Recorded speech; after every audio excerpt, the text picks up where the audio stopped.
Gamers, hello, how are we doing today? Hope you're all doing well. Hope you're ready to jump back into our Wyvernheart gaming. We've had 2 days of no stream. One day wasn't feeling good, hurt real bad. Yesterday had other things I had to do that I was informed of late in the day before.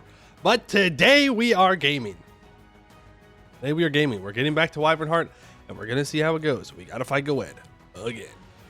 We kind of kicked their ass the first time. Let's hope we can do it a second time, and then probably a third time, and probably a fourth time, and probably a fifth time. It's just kind of how it goes. Gotta keep beating them up. Hello, Laracete, Vlakod, Market Bark, Duker's Mom, Alexander the Great, Faroese, Telonius, Gift Jew, Captain Walrus, Maxi Zone, Denjix. Hope you're all doing well today. Gonna sneeze? Nope, now I'm not gonna sneeze, but I thought about it. Oh, this is terrible. You're busy at work, which is why you're not here. I suppose that's a valid reason. I guess. Yeah. I suppose. Poey hit the Groosey? No. The goose hit the griddy. It's a very strange penguin. It is a very strange penguin. Being it's out like this, going live to Celsius and live today. I won't lie.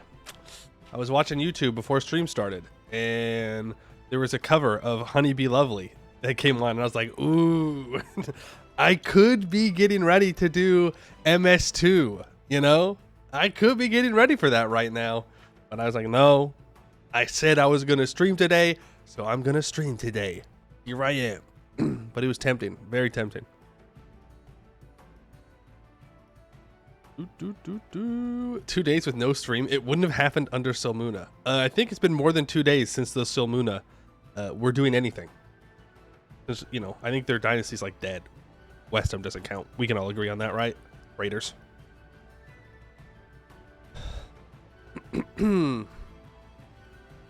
But yeah, we have a Tinto Talk today because it is Wednesday, so we'll go over that. I know it at least goes over the changes to estates because it's at the very top that I saw. But we'll see how it goes. But how have your guys' past 2 days been? Monday, Tuesday, St. Patrick's Day was on Monday. Did you all wear green so you didn't get pinched? Did you get smashed this weekend because it was St. Patrick's Day? I did not. that ain't how I roll. You know what? I did wear green on Monday though, on accident. I just picked a shirt and it just happened to be green. Pretty good. Pretty good. Not the yapping. Yes, Kyron, the yapping. What do you mean? No, the yapping. The yapping's the best part. The gaming is just like what I do because it's contractually obligated. The yapping is what we're all here for. Anyone willing to bet a gift sub or whether Poey will hold and stream FF14? I just don't know what I would stream in FF14. No? But it probably is bound to happen at some point. It probably wouldn't be like a regular stream, but it might happen. You never know. You had a normal day. You and your friends killed the 3rd Valheim boss. Congratulations.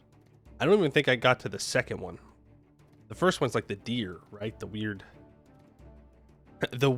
deer. Huge Pokemon moment.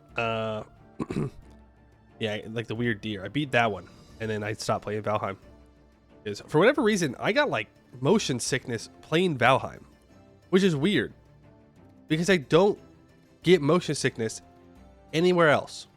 Not a game, not in real life.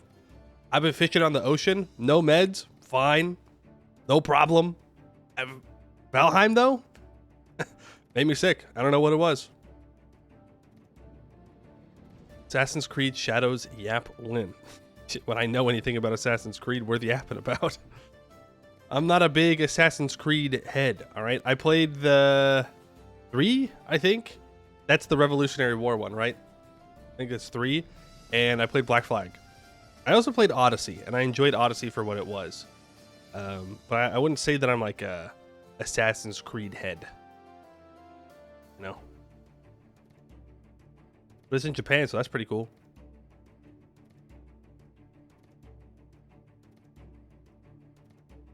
You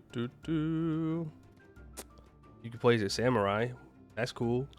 I know people are mad that the samurai was black, but I don't know. I think it's kind of cool.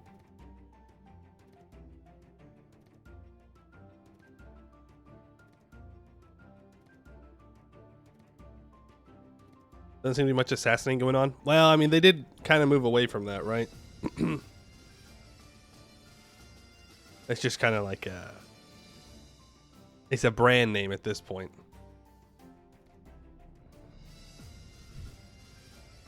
Assassin's Creed 2 is the first game you ever played? Ever? Ever?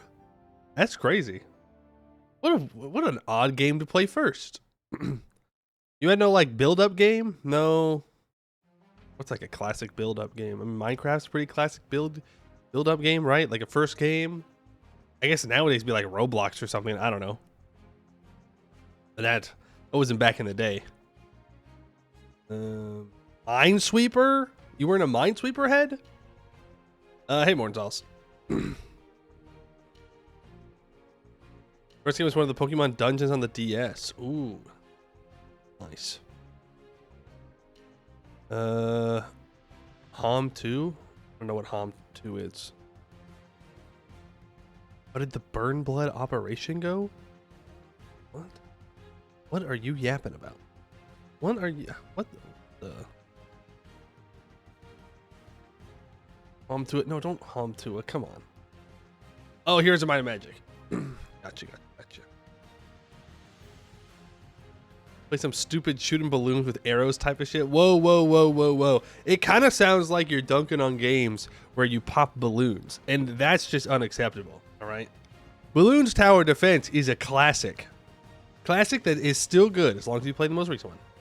For 6. Which apparently they're releasing a DLC for. Another one. I didn't realize that the Balloons brand was still making enough money to get DLC, but the people, they love the balloons. They love to go monkey mode. 2003 kid right here. Remember trying to squeeze Black Flag on my mom's laptop? Yeah, I squeezed Minecraft onto my mom's laptop. Killed that thing. Eventually. Super Mario Land 2. Okay. Alright. That's a throwback. Command and Conquer 2? Right, alright, fair enough. First game you played was the first King's Quest. Alright. Base Minecraft runs on your brain cells? I don't know what to tell you, man. It was not a laptop meant for anything, really. And it was already an old laptop by the time I tried to get Minecraft going on it, so... Not good. I remember jungles, off limits. The computer could not handle it. I'm trying to think of what my first proper game would have been. I think it would have been Wii Sports. I think that might actually... No, because I had a PlayStation before that. PS2.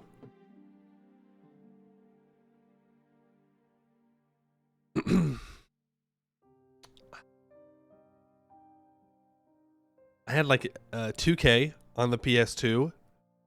I had Lego Star Wars is probably up there. Lego Star Wars is probably up there of one of the first games that I played. Because I did have that. Oh man, this is difficult. I think we got rid of all the games a long time ago. Lego Star Wars games are good. They are good. You know, and you had the challenge of finding the weird little like machine tokens that you could like find in different parts of the map. It was good stuff. And then like my first like AAA game was Skyrim. Yeah, I mean like there were other games that I played, right? Like older kids when I would like You can get like family get-togethers, and you play on the older kids' consoles and whatnot to keep you distracted. Like they had a lot of ATV racing games, you know, ATV motorcycle, dirt bike games. Played a lot of those. I remember that my cousin had some like monster fighting game. It was like kaiju kind of, and they like fought each other in a city or something, and he'd always beat me. Like the first games that I owned, Lego Star Wars has definitely got to be up there. Got any games on your iPad? No, there were no iPads at that point. I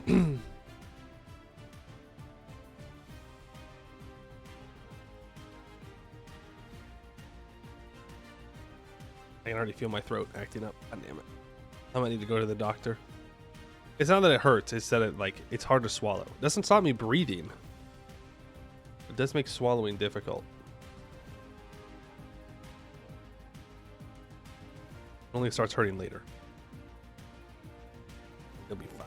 It'll be fine. Are we sick tonight? No.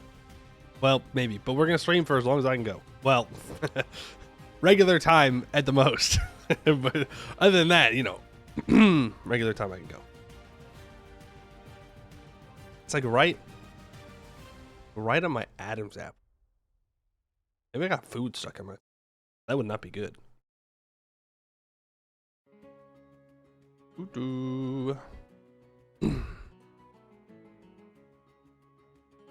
Realism was the first grand strategy game you played? Mine was EU4.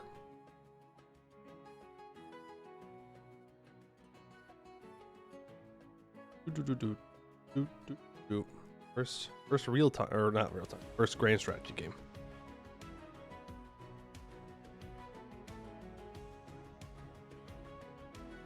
AAA? What about quadruple A? That'd be $5,000 for the video game, please. The plot of Lego Rock Raider. Some Lego people in a spaceship fail to jump, stranded on a planet. They send people down to the depths to mine glowing green rocks. The rocks are protected by monsters, and one of the core mechanics is that the caves have limited air, so you are under constant stress that your little Lego people don't die a horrible death. Well, you gotta have stakes, right? Otherwise, what's the point?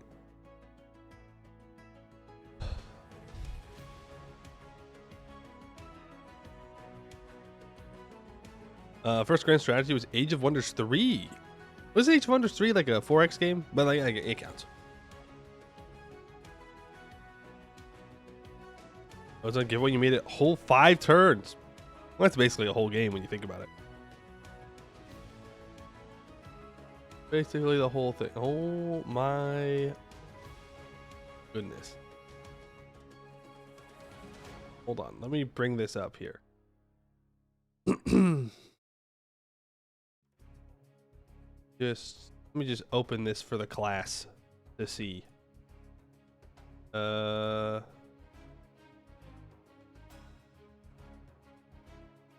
not what I'm. Bring this over.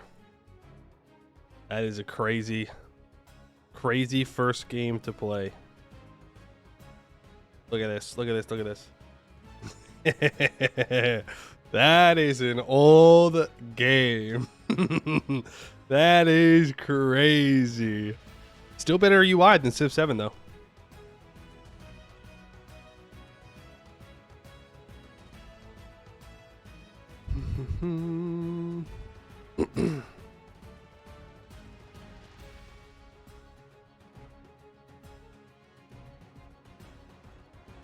Joke, some Ubisoft CEO called the newest slop AAA game. Yeah, no, I know. Which one was it again? Oh, it was the boat one, the pirate one.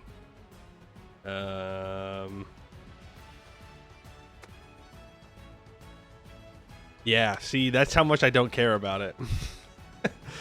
Skull and Bones. Yeah, that's it. That's what it was called. Anybody playing that nowadays? Skull and Bones player count to Steam is... Well, there probably wouldn't be that many people through Steam. Surely. It's good. Doesn't Ubisoft have their own launcher? I hope so. Because on Steam, it maxed out at 2.6K, which would be especially bad.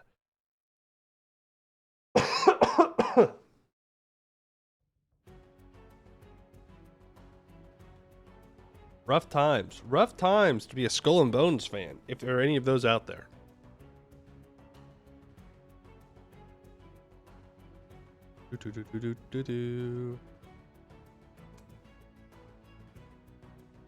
Ubisoft lost you after you bought Heroes of Might and Magic 6 and you couldn't play because the launcher is ass. That's a pretty good reason not to play.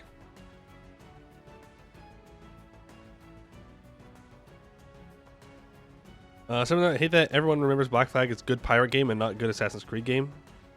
Chips for only half of it.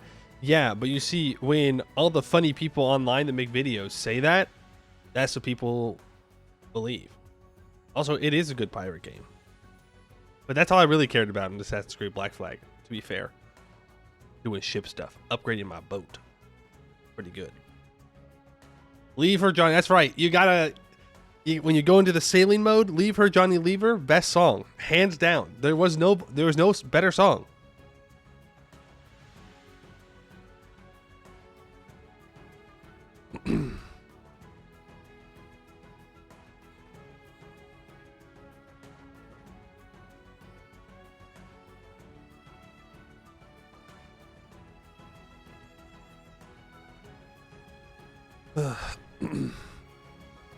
Sid Meier's Pirates. Never played. Maybe that is truly the best pirate game of all time.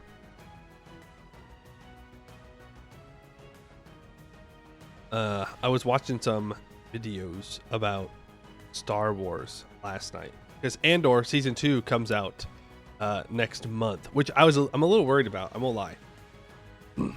I trust them because the first season of Andor was good and I enjoyed it. But the second season of Andor is going to be over a period of 4 years. It's 12 episodes that are coming out this year. But the time period they're covering is 4 years. I was like, that is a lot of time to cover in a show. That's a lot. Little worried about that. But you know what? They've got the benefit of the doubt. The first season was good. I'll let them cook. But I was just watching videos and there were obviously a lot of criticisms, a lot of things people wish they saw in Star Wars. But why is it that every time someone gives valid criticism of Star Wars and they're like, yes, and women suck. Dude, the Star Wars doing bad things can be true without women sucking as well. These two things are not connected. Why must you always do this? Oh, it's terrible. It's terrible. Like I want to watch fun theories about Star Wars, and I don't want you to be like, fucking women suck or whatever. Women are great. Official PoeMU statement. Women are fantastic. Love them. 10 out of 10 design. No notes. 0 notes. Because making any notes would be not good idea. My wife left me because of Kylo Ren. That's right. Those damn women putting angsty boys into my Star Wars. How dare they put Kylo Ren shirtless there, making me feel things I don't want to feel. How dare the women do this to me? Star Wars just suffer from bad writing, nothing else. True. Well, not true. Cowards. They're cowards. But other than that, yeah. They're afraid to like do anything. They're afraid to do anything because then it could not make money if they try something different. People might not like it. But people also don't like what they're doing now, but they like it enough to where they'll still watch. Almost like it's a company. Yeah, it's almost like capital is the death of art. That's wild. Star Wars is no place for women. There were no women in the original Star Wars, just manly men. I am very smart. True. We all know that's true. There's just a couple of guys being guys, dudes being dudes. How could they put shirtless Kylo Ren? Where is my Leia in slave costume like a normal Star Wars character? I'm a normal human being. Very well-adjusted human. Now Shrek 5. I don't think we need a Shrek 5. I don't think we need a Shrek 4. Possibly even a Shrek 3. Shrek 1 and 2 though. Alright. I'm down.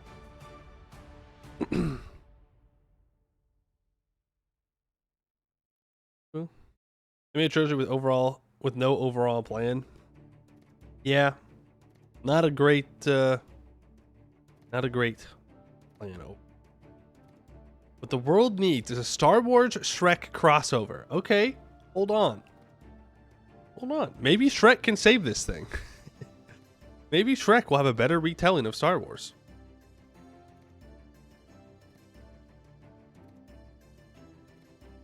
Darth Shrek. Darth. Misa no want you in my swamp. Funny.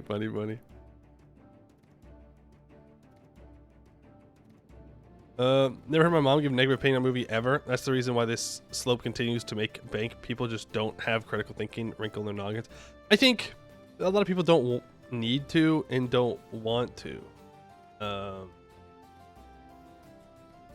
There's a lot of people that don't view media that way, which is fine, right? I ain't gonna tell people how to enjoy media. But it's just kind of like they watch a movie to turn their brains off, and then that's it. Like when it's done, that like they just, yeah, like okay, cool, and then they move on, and they like go do other things. I don't understand that. I personally want to understand the complex economic factors that go into why a certain planet would join the rebellion versus join the empire, and how their history of political institutions can help enable them. But that's just me, okay? That's not the normal thing to do. The normal thing to do would be like, yo, they just blew up a whole fucking planet. That's crazy. All right, moving on now. That's it. That's the difference, and that's fine. They're the normal ones. I'm the weird one. I'm more than happy to admit that. But I still think I should be catered to. Give me something. Give me a crumb of world building. Please, please. Where did the First Order come from? How is this a thing? Why are we treating the Republic like they're the rebellion? They were in charge. The whole movies were about how they're in charge now. And you're telling me 20, 30 years later, that just the Empire 2.0 is back and in charge? How? How'd they do this? Tell me. Please. And like, no. Shut up. Sit down. We're going to blow up 5 planets.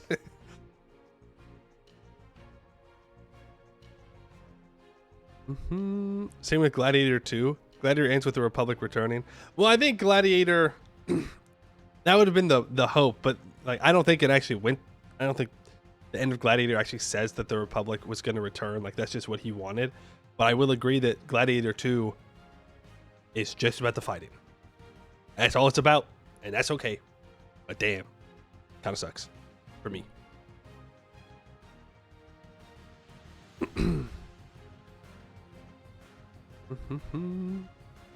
You're asking too many questions. Go watch Big Laser Go Boom. The Big Laser Goes Boom. They got a big Death Star. It's even bigger this time.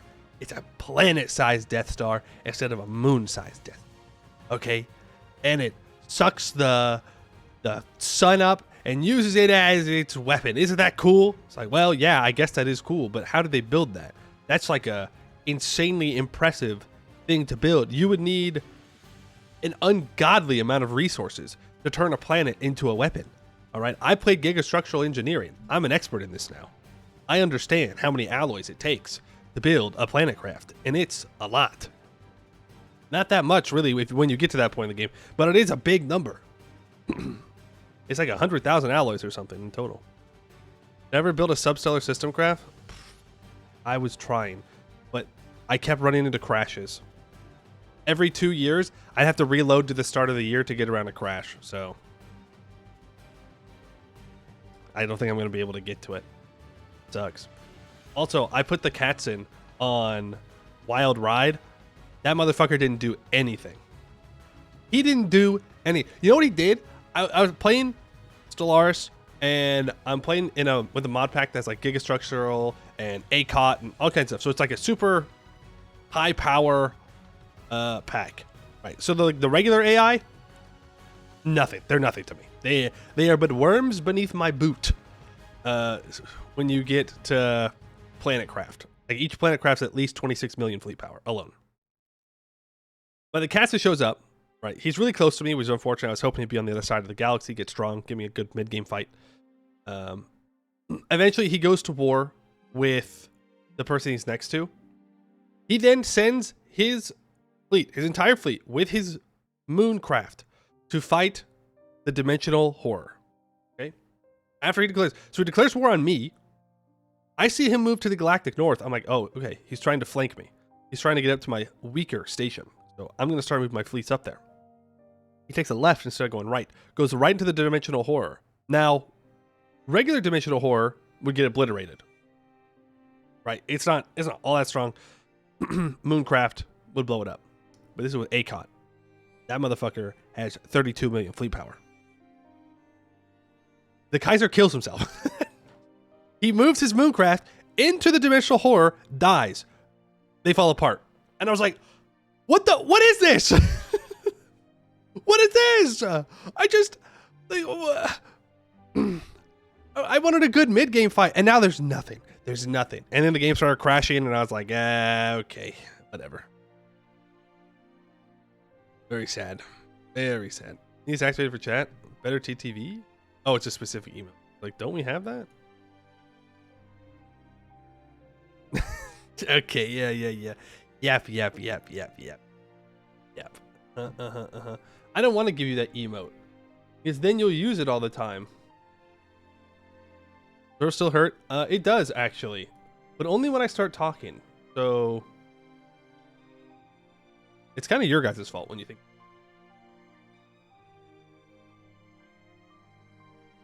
It's kind of your guys' fault. All right, I added the yapping in. You're welcome. But if you use it, I'm going to yap longer. That's the deal. If you use the yapping, I'm just going to yap longer. Wouldn't have to talk to your fishing instead. Amen, brother.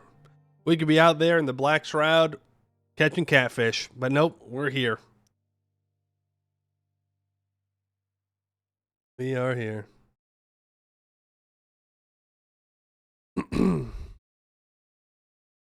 Just signals instead of talking. I think that would make things worse. That's just a guess, but I'm pretty sure that singing would make my throat feel worse. I'm getting EU4 music up while we go over this Tinto Talk. Almost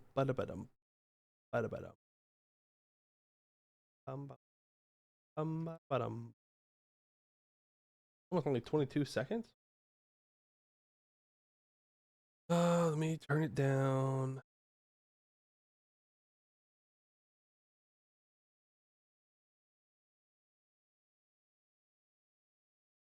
Where's the music? Hello? U4?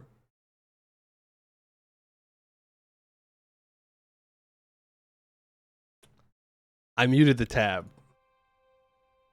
So that's why there'd be no song. Pretty smart. Pretty smart.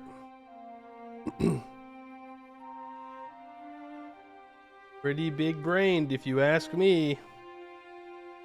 You want to touch grass? That can't be. If I go touch grass, I might not buy DLC. And then what? Well, what's the point? Oh, that's very loud.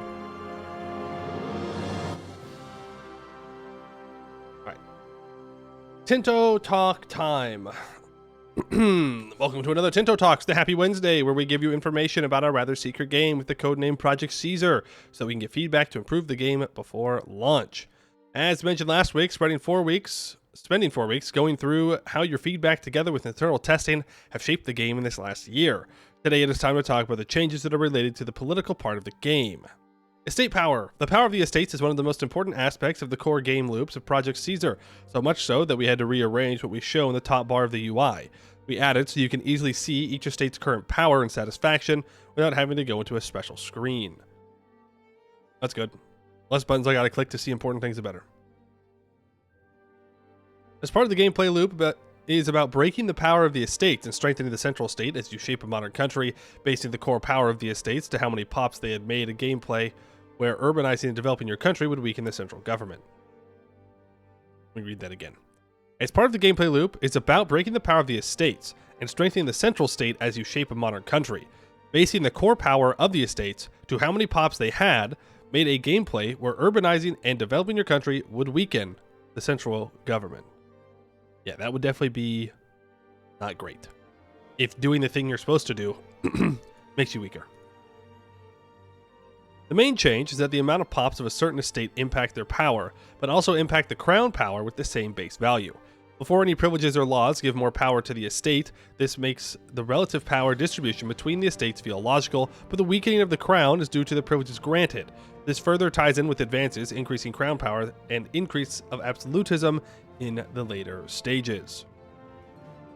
Costs a few hundred stability to remove all these privileges, and maybe not give that noble with insane stats command over the army, and go more plutocratic. Then we can reduce their power below 30%, but the .17 military tactics is good. Tough choices. Tough choices are good choices. Yeah, so the Umara have a shit ton of power. So much power, but they do give you mil tactics. Yeah, you know what? Making decisions on what you want to do is good. Fun fact. Making it to where you can't do everything, very good in video games.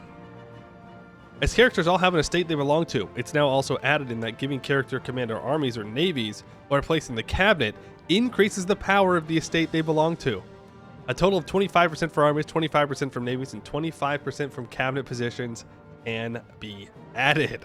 Nice. Good stuff. Connected to this, the direct family of the ruler is now always considered to be part of the crown estate. So if you want to strengthen the crown, you may want to risk them commanding armies. All right. Cool. So you have to have characters in your cabinet, but you're going to have to choose carefully who you want. You might want someone that is worse overall at the job, but gives less power to your nobles, because you don't want your nobles to become too unruly. And if you have a brother, you send him to the front lines, not necessarily to kill him, but because you can trust him, even though, you know, always that way, but yeah, whatever. It makes sense. The crown family gives crown power, everybody else gives power to everyone else.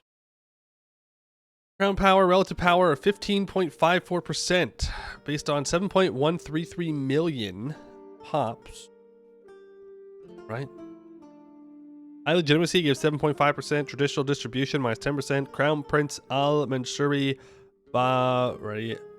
Ariyaya in the cabinet, 12.5. So that's brother, right? Crown Prince. It's family. Family's not always disloyal like in CK3. True. Not everybody's always trying to backstab you, just most of the time.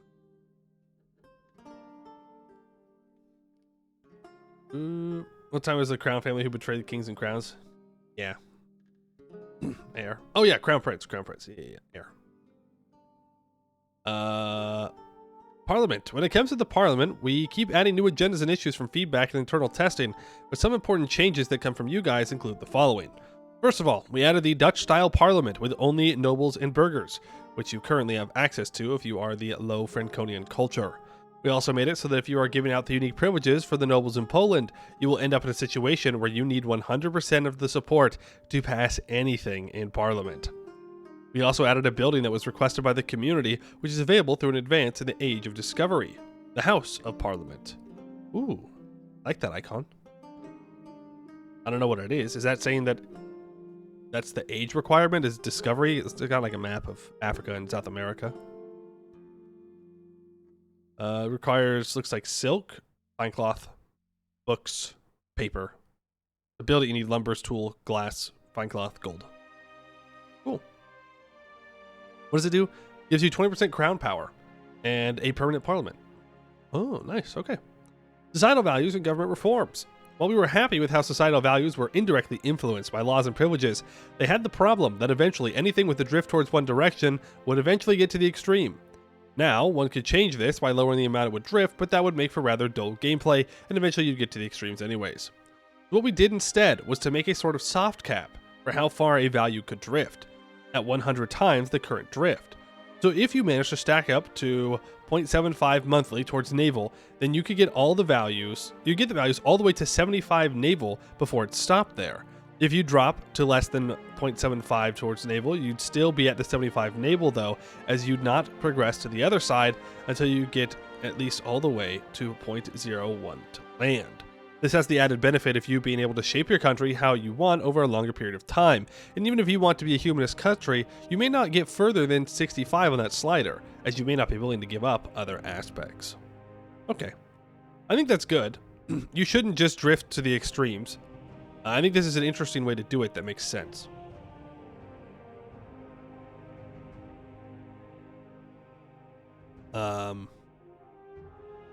I guess it makes sense that it doesn't start to go back down either.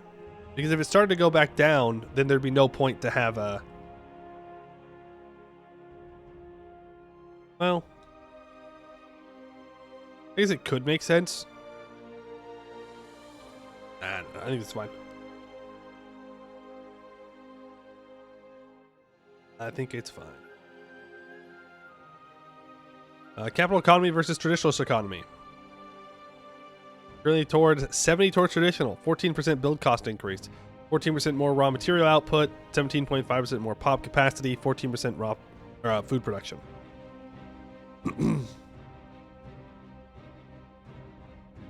Changes to with 0.1 towards capital economy each month, 0.05 commercial advisory council, 0.05 land of commerce, plus 0 trade versus tax base. Why not just decay like prestige or army tradition? Because that assumes that the value goes to 0. And there's technically the values are from negative 100 to 100. Negative not representing something bad, just representing something different.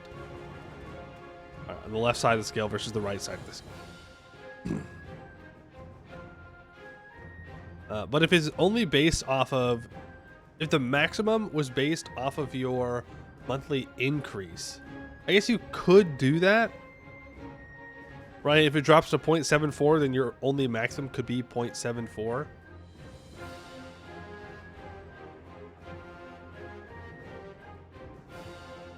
But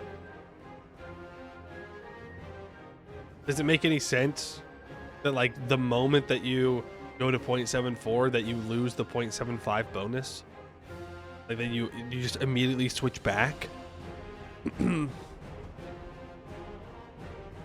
Not sure. Does your economy decay to a perfect balance between capitalist and traditionalist? Will balance 0.75 at 0.75 gain and minus 0.75 decay?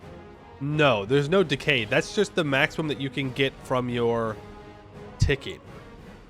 But then I guess the question is, let's say I do get it to 75 towards naval, right?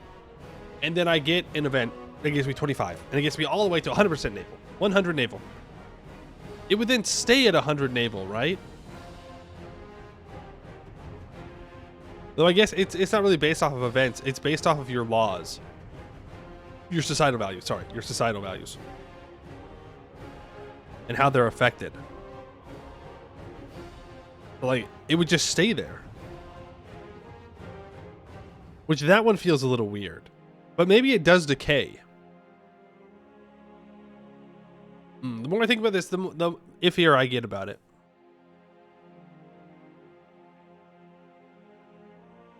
Because what it seems like is you could just supercharge to one value that you want, and then you can kind of ignore it forever. Unless you flip over into the negatives on the other side. It feels less like something you are trying to balance and more like a number like a break point you're trying to hit, and then you just kind of do the bare minimum to keep it there, you know?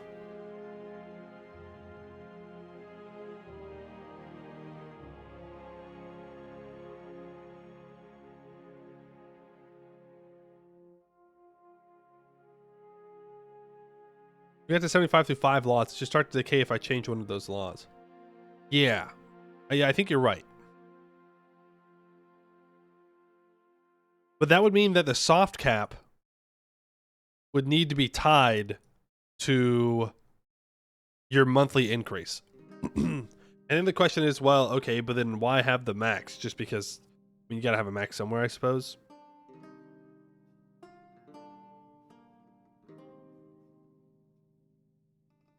But yeah, I don't think, I don't know, maybe in testing, they're seeing something different. But this right here leads me to believe that I don't think this is gonna work all too well.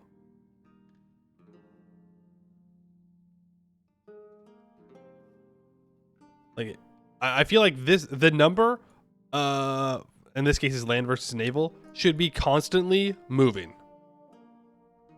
Right? You should never be able to get it to 75 naval and be like, all right, cool. I'm going to stay at 75 naval now for the next 50 years because my land value is never going to go up. I feel like it should be a constant battle to try and keep your societal values at high numbers. It should be easier to keep them closer to 0 than it is to be closer to 0.75, right? Closer to 100. That's the maximum value. Or minus 100. Both are max. It should be a struggle for the whole game. And I feel like,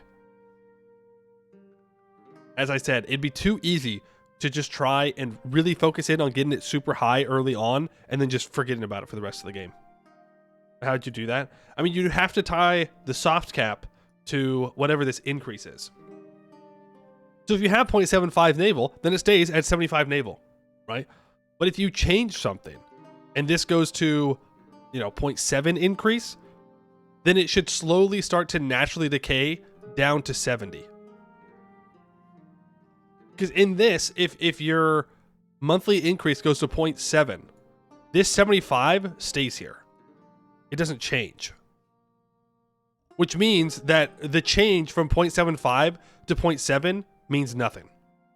Right? It's actually irrelevant. The only change that matters is if you get to 0.01 land. And if you're already gaining 0.75 in naval, this is probably not going to happen naturally. Like there's going to be nothing to pull you back down and away from that. Now, should it? I don't know, right? Even though it makes sense in the brain that 0 is like an equilibrium, that's not really how this works. It's supposed to be more about specialization, like what your country's good at. But I feel like there should still be some kind of push and pull there. And this feels less push and pulley and more just get to number, stay at number.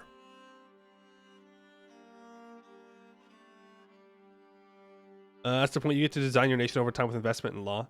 Yes, but what I'm saying is, if you change that investment, if your country changes in some way, your equilibrium should change with it, right?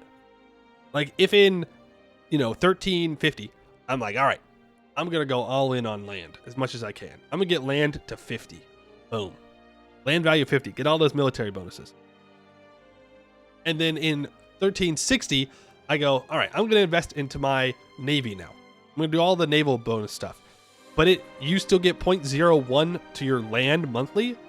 Then your land stays at 50. Nothing changes towards naval. Right? I feel like keeping the higher numbers should be difficult. It should not be easy because they give you good bonuses. If you want the good bonuses, you should have to commit to doing things for those bonuses. Can you just reduce choices? You always just max one bonus anyway?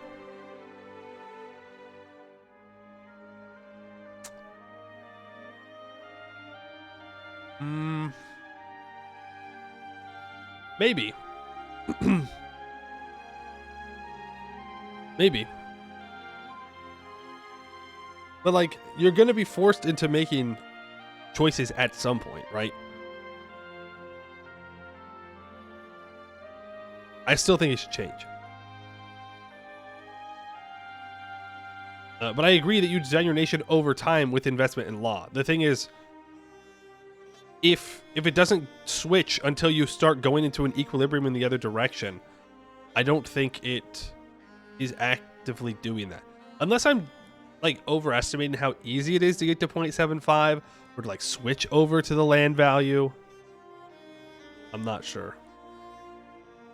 Part of what you mean the system could be exploited? Yes. Yes. And like, no matter what you do, it can be exploited, right? You're never going to make a game mechanic that cannot be exploited in some way, shape, or form. But I would like to see the societal values actually be a balancing act of trying to get what you want instead of just getting there and then doing the bare minimum. That's what I think. Need multiple laws to get higher values. Keeping it is a return on your investment. But I'm saying I agree that you should get it for investing into it. But if you stop investing into it, it should then start going away.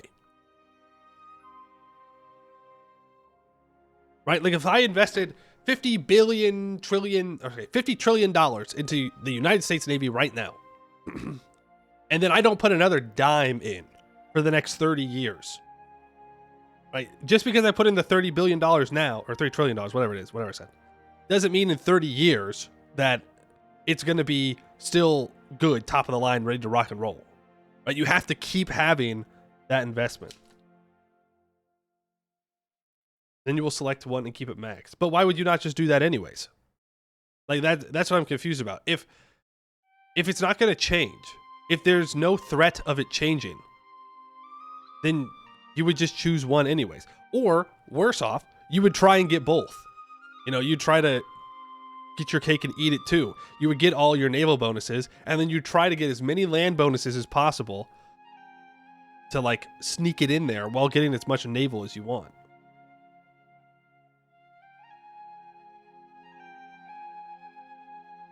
I don't disagree. I don't disagree that it like you should be able to get it to the high numbers. But I think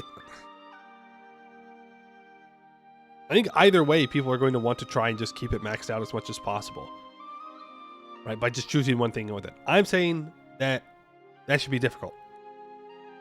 Maybe some are more difficult than others, right?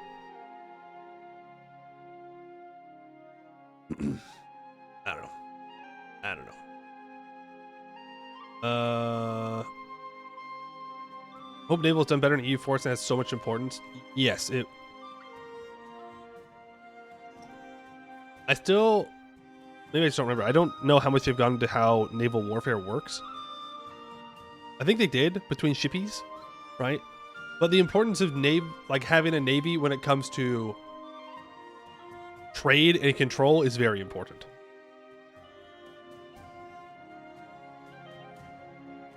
See here, 2 laws gives you 0.1, so if that keeps up, you need 20 laws to get it to 100.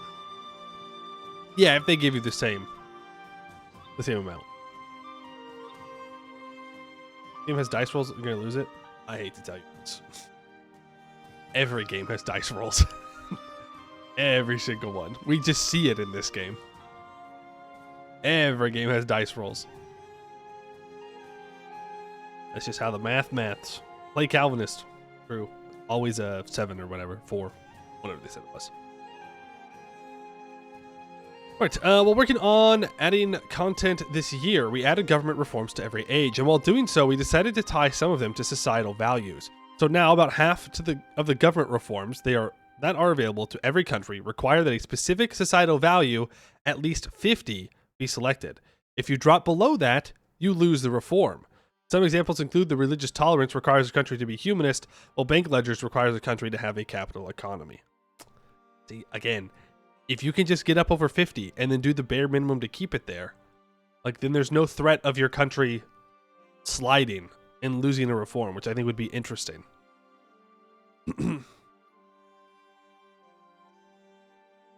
Proximity and control. The proximity and control gameplay loop is one of the most beloved by our playtesting, and it has been tweaked a fair bit during the last year so as to make it feel more natural.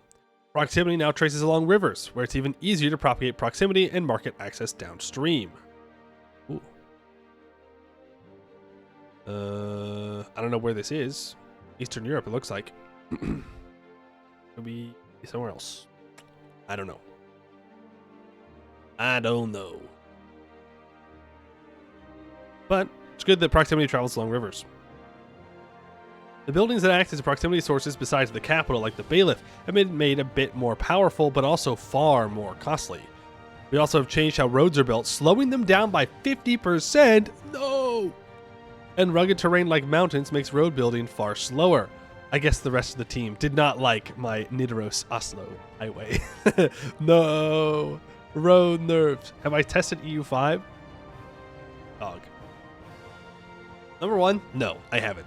Number 2, even if I had, odds are I would have had to have signed an NDA that would have explicitly stated that I couldn't say that. But no, I have not.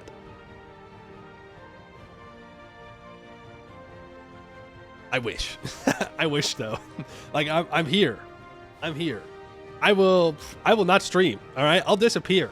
I'll play EU5. Let me edit. You did. I did not. I not. I swear these. I swear it's easy. If I had, I just wouldn't have read that comment. I just wouldn't have read the message. DNA forbids it. Yeah, but if I did, I just wouldn't have read the message. Larry said the same thing, but we know he's lying. Maybe he's not, though. We have also tweaked how maritime presence works, with adding a decay to the current value, so that unless you invest in naval infrastructure and or a navy, your control propagation over coastal sea zones is limited. There you go. Navy's important. Without it, you will not get your maritime presence or control to any decent level. We improve the impact for some buildings, and navies now also increase maritime presence in every sea zone in the sea zone province they are currently in. There is also an objective you can assign to navies to patrol any area/province you want, and it will move around, increasing your maritime presence. Okay, cool. A single galley does not provide much presence, I guess. Yeah, apparently not. Stay tuned. Next week, they'll talk about changes to diplomacy and military. Okay.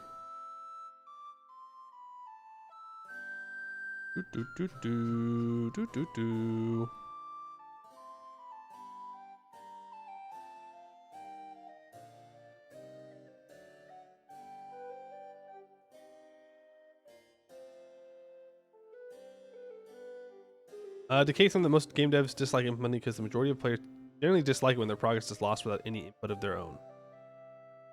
Yeah, that's true. It's true. But like, it is their input is the thing. Like, having your societal value go down is your input. You're going to change something. Something that you've changed is going to make that happen. You don't want that to happen, don't do that thing. Don't do it. Like, well, but it empowers my nobles. Okay, then keep your empowered nobles.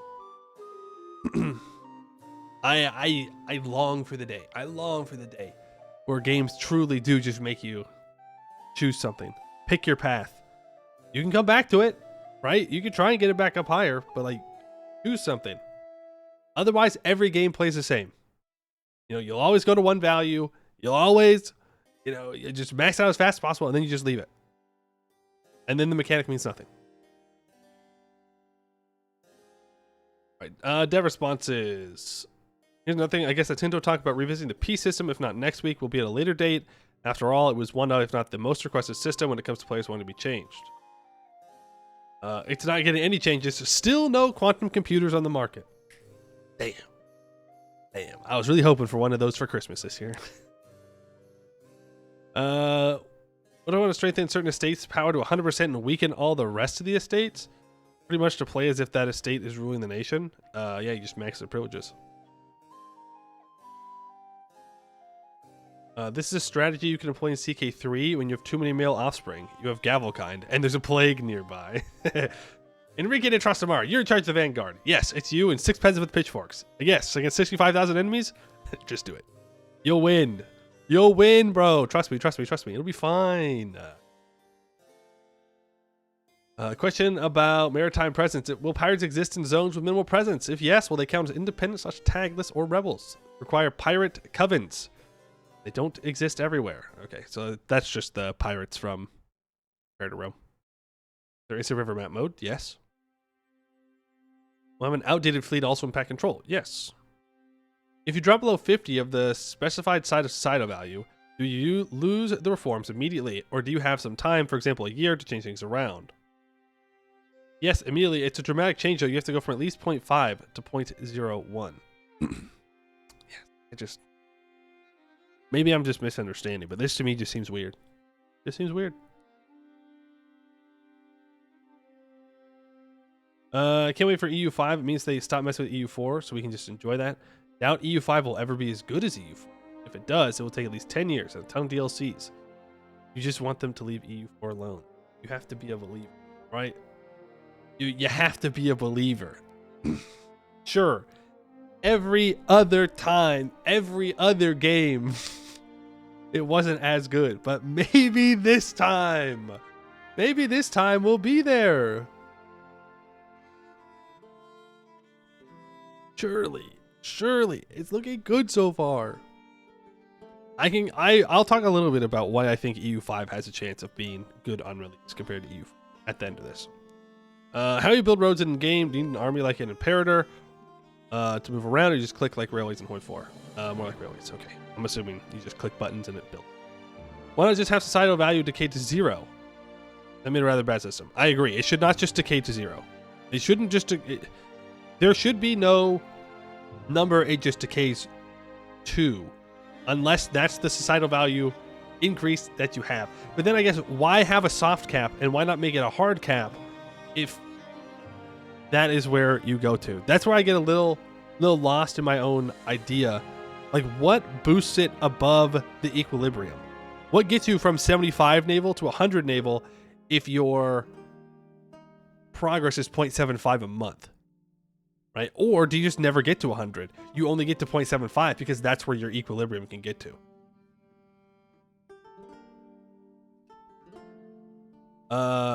Is it both ways or only downstream? I think it's sad somewhere or to be only downstream, and a lot of people argue it should be a bidirectional system as you travel to the place and then back.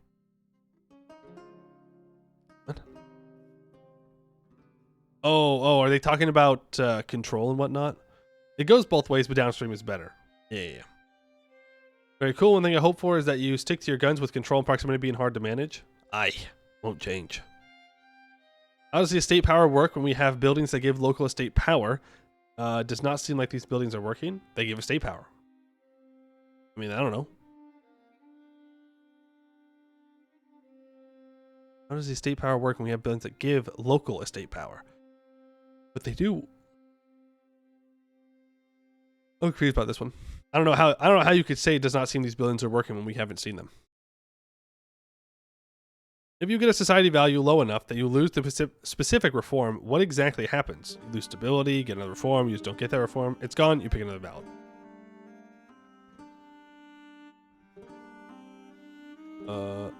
Wind should be going. Nice. Typo caught. Is there any advantage to being in the middle societal values? It makes you a coward, Tercio soldier. Pick one. Pick something. No penalties, yeah, I guess. Are there different road levels? Dirt, stone, paved. There are 4 levels throughout the ages. And any thought of adding a remove road button? Yes, and on the list of 1,000+ issues with low priority, as it's never been asked for yet by a tester. Why would you want to remove a road? Are you a real strategy gamer? I don't think so. No real strategy gamer would ever want to remove a road. Even if said road costs you an upkeep, you keep that damn road. Road to nowhere. But it might be somewhere eventually. You might build something there at some point, and then you're gonna be happy you had that road. Or if road takes a building slot. Worth. Have you seen real life roads? Yeah. Doesn't matter. Build roads. Always build roads. What if you want to burn the road down so it's harder to invade you? Simply preemptive strike. You'll kill them first, so that way your road, you can march your armies along the road to get close to them faster. Boom. Boom. Always got to be ready. Always got to be ready to defend the roads.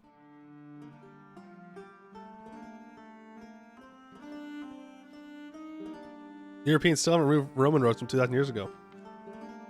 True. I also don't think they're keeping upkeep on all of them. I think a lot of them are just sitting there. To be fair. Okay. Why I have copium for EU5. I have copium for EU5 specifically because EU5 is not trying to be like EU4. That's why I have copium. CK3 and CK2 have the same game idea. It's the same thing. It's the same damn thing. It's just one of them was updated to modern graphics, modern engine, and the other one is not. EU4 is modifier stacking. EU4 is about expanding. EU4 is about macro gameplay only. There is no micro gameplay. If you think there's micro gameplay outside of moving your little dudes around, which you can micro, you're wrong. Incorrect. It's all macro. EU5 is more about simulating a country's development. It is more about developing resources. It is more about working with estates or against estates. It is a fundamentally different game, which is good. It should be, because if it was not a different game, then why are you making a new game? Right? Vicky 3 failed to be like Vicky 2. Right, but they had the same idea. It was bringing Vicky 2 into the modern age. New engine, new graphics. But it was still fundamentally the same idea. The same game design goals. You do the same things, maybe in different ways, right? But it's still the same thing. But EU5 is not going to have the same goals as EU4. The fact that we're even talking about, oh yeah, you have to balance the estate power, means we are not talking about EU4. Because you could just make estates in EU4 100% powerful, and as long as you keep them loyal, it don't matter at all. Literally zero mattering. In fact, it can give you a lot of benefits.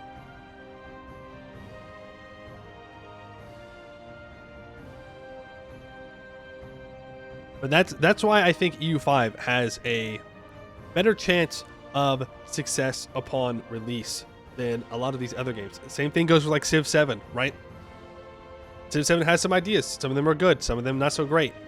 But fundamentally, Civ 7 is trying to do the same thing that Civ 6 did. The same thing that Civ 5 did.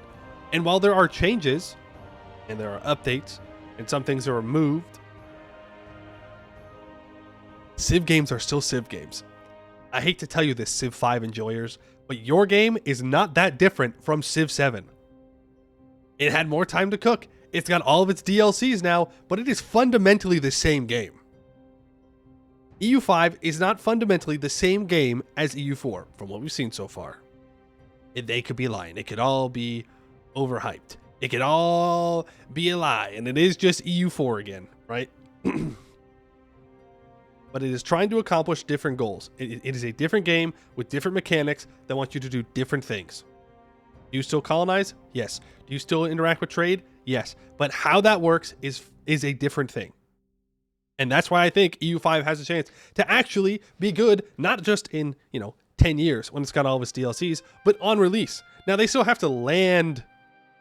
They still have to land the release, right? You could definitely release the game that's different and it still not be great. It doesn't have the content people are looking for. The mechanics don't work. Performance is terrible. All these things can still happen. 100%. But it's not EU4. And it's not just EU4 again. And that's why I have some copium in me. Every other game, I got no copium left. I'm out of copium, I really am. I'm not even that old. And I'm already pretty jaded. Pretty tired of game releases. But with this one thing, I'm hoping it does well. And it might not. It might be bad on release. And, it'll be sad. But there's always a chance it could be good. And I choose to believe. I choose to be a believer. Not because it is easy, but because it is hard. Because if you do not believe that EU5 will be good, then what are you even doing? Why are you worried about it, you know? Go do something else. Go read a book. Go hike. I don't know. If you don't want to at least try and be positive about what EU5 can be, then you're wasting your time. Go do something that's positive for you. That's good for you. That puts you in a better mental state. Playing EU4, of course. It's true. Mediana will be proud. I hope so.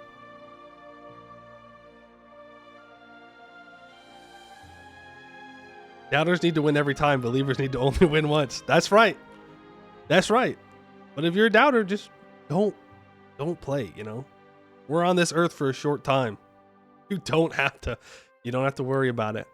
If you think it's going to be bad, you're like, nah, this game's going to suck. It's not going to be good for years. My recommendation, don't think about it then. Think about it in 10 years. Come back, see if it's good. If not, well, I guess you were right.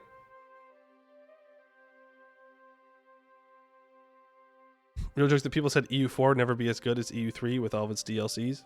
Here we are. I never played EU3. Assuming you're still alive, of course. Well, you better still be alive. Believed in Kingdom Come Deliverance 2. Did not fail. There you go. And if it was bad, guess what? You move on. Forget about it. In EU4, most problems can be ignored or removed with regenerated manpower spending. That is gone in EU5. Yep. I don't know. Just the fact that we will be able to do something at peace, for me, it sounds great. At least it seems that way, you know? Maybe it won't be. Maybe being at peace will still suck, and you'll still want to go to war literally all the time, forever and ever. But maybe not. Maybe we will be allowed to have interesting peacetime mechanics.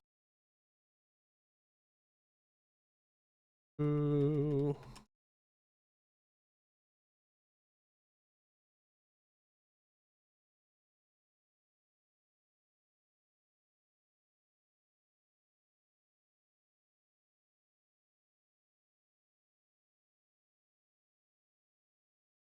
It's just me, you know. Why focus on the negatives when you could just focus on the positives?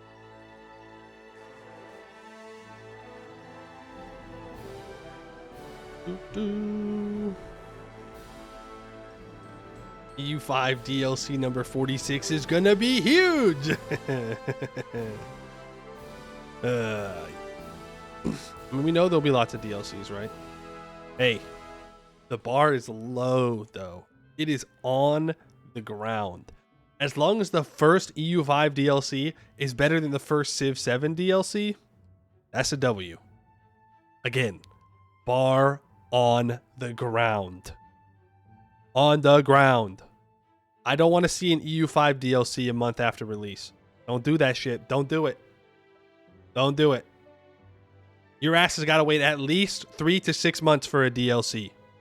At least. There should be updates to fix bugs. That's what the updates after release should be. Fixing bugs, making sure the game works. Then I will give you more money. But only then.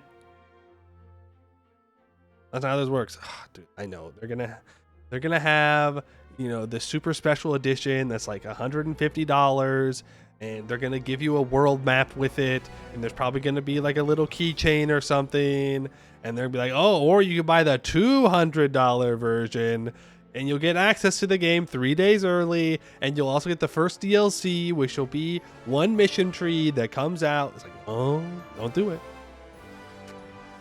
Don't do it. You know what? If they release a DLC 1 month after that is just about giving mission trees to some people, that's actually fine, because I can just not buy that. If you lock a single mechanic behind a DLC after the game comes out, and it's only been like a month, criminal. Actually criminal. We will still buy it? Probably. See, but I have a monetary incentive to buy it, right? I could buy it, and then I can stream it, and then I can write it off. Most people can't do that. You can't accept how PDX works. Again, I'm not saying they shouldn't release DLC. I'm saying they shouldn't release DLC 1 month after, like Civ 7 did. Are we done yapping? I finished dinner and ready for my Anbennar entertainment. Streamer, I demand gaming. Where is my gaming, streamer? I demand it. Enough of this yapping.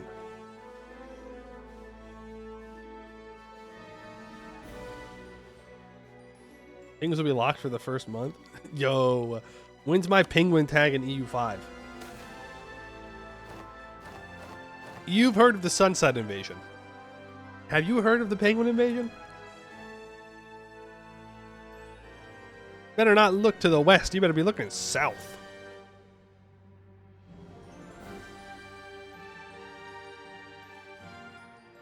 Yeah, man. No, that's from the north.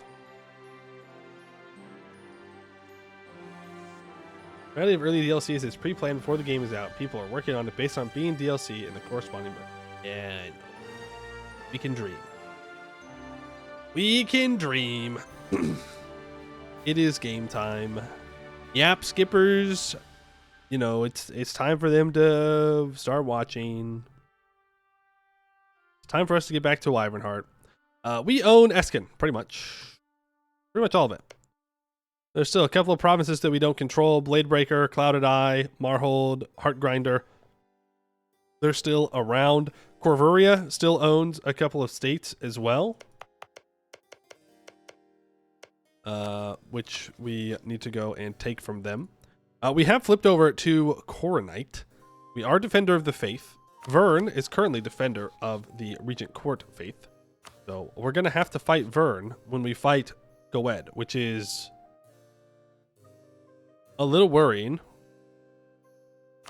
Because Vern usually has pretty good generals. But we're going to call Wex into this war. For whatever reason, Dame's Crown, big Goed fan. Big Goed fan. So how many favors do I have with you? 64. If I could have you lower your opinion of Goed, I'd really appreciate that. That'd be just downright fantastic. Thank you. Maybe that will help them join us. Now, the Goed War is in about a year. I've hired more mercs in preparation for that. And that's what we're going to go do. We just got out of a war with the orcs. So we have a ton of overextension. Probably, in fact, if I might be so bold to say, too much overextension. Is what it is. We had to wrap those wars up because we got to go to war with Goed. Now, I was thinking about a Laurentish alliance here, but he has too many diplo relations because he's allied, you know, Tretton. He has to ally Tretton. What will Laurent do without Tretton? Who knows? The other option was the Gnomes. And I think I will go ahead and ally the Gnomes. Extra discipline on our mercs. True. Let me hire 2 generals real quick. Who wants to be a general? Need 2 generals, maybe 3. We can get another decent shock guy. That'd be nice. And then we'll put more discipline on our mercs. It takes army tradition away from us, so that's why I want to get the generals in now before I do. 2 fire. You can't have 2 fire every time. That's cheating. See, you got 3 fire this time. You're better. You're better. Isn't that what you want? No, it's not. You want me to suffer? Amy, that's your second bad general in a row. What are you doing? He has 2 fire. No, he has 3 fire. Don't give him the 2 + 1 fire or whatever. We will also get rid of you. There we go. So we have some decent generals now. We can give our mercenaries 5% discipline at the cost of 15 army tradition. Anything else we can do here? We might want to give out courtiers with venture. Well, we already had 88% influence, so they don't really need anything else. They're not going to get any more powerful than this. All right. Max bonuses. Mission tree. Right now, we need to give out reduced research regulations. I have not done that yet because we need to annex Anbennar. After Anbennar is annexed, then we can go ahead and do that. We need to build a mage tower on the Isle of Vroren. So we'll get started on that when we get the money. Athfork and Ballmeyer also need mage towers. Lots and lots and what? Lots and lots of mage towers. And then we need to go and take these claims off of Goed in this war. Now the age ends in 76 months. We currently have minus 10% aggressive expansion impact reduction. So really, we're going to want to take as much as we can from Goed here. No one else has aggressive expansion except for Corvuria, Arboran, and Anbennar. Or sorry, Armas. Because they could see Escann earlier. So we're going to try and take a huge chunk off of Goed. Then if we have aggressive expansion to spare, we need to come down and kick Corvuria out of Escann. They do not belong here. This is my land. And then we'll probably take Arca Corvur in the war as well. And we will have a nice mountain fort here to block off everything. Yeah. Looks like we could work on our fort coverage, but mage towers, let's do those first. Losing 8 ducats a month right now. We are spending 23 on corruption though. So we do have a decent economy. Hold on.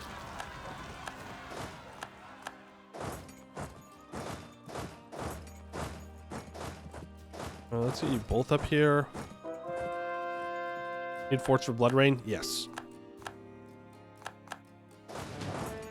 Wait, will we?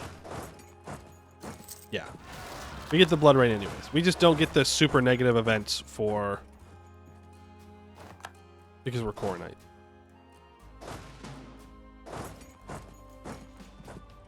Yeah, we have time until the Blood Rain. We're good.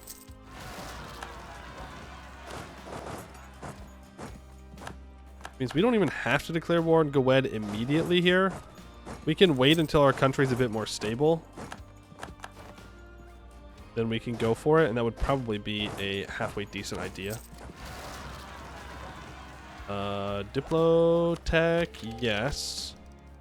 We need to curry favors with you. Yeah. Because we definitely want to bring the Gnomish hierarchy into this war against Goed. We want to make this war against Goed as easy as possible. We don't want to wait too long, though, because he could re-ally the Magisterium. Oh, that's a lot of rebels. That's a lot of rebels.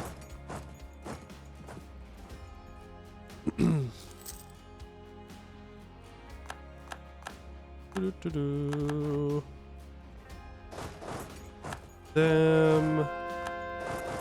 Been converted. Okay. Yeah, we definitely have a lot of overextension. Some of that's about to go away, luckily.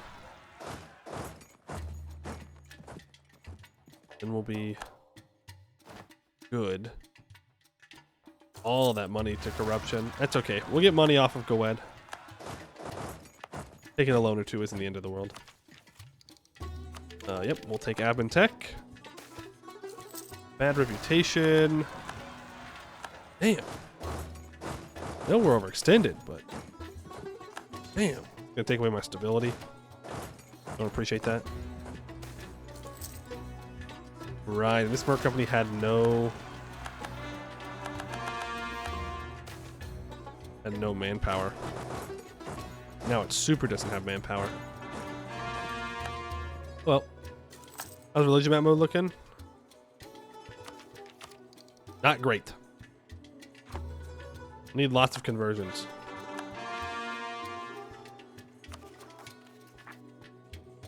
Grasshopper Muncher, let's go be ready for those.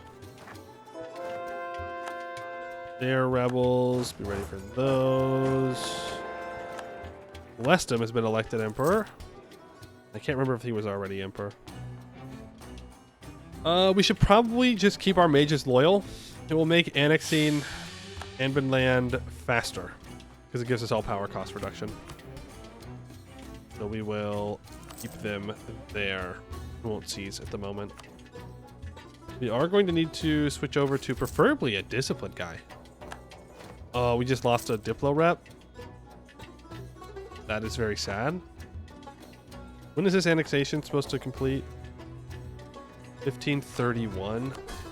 Let's go ahead and scoutage him. Yeah. I can get rid of these rebels. But maybe I'd rather fight them. Might be better just to fight them. Here.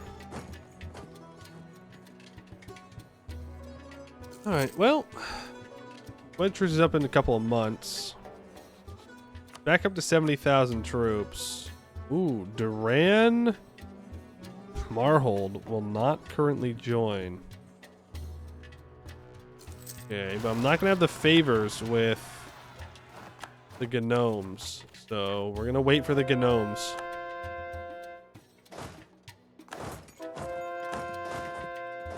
Try and get you to where you're not taking attrition. Anyone else turn Core Knight? Yes. Istralor has. Silvalar has. That's it.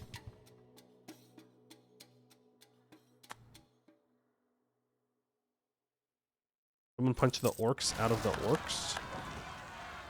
What? Oh, broken jaw? Yeah. Yep. I mean, your shattered crown. Krathanor is the Jad. Average Krathanor gameplay, I suppose. Doesn't that break their mission tree? Doesn't that destroy it? Don't they have to be good old Regent Court?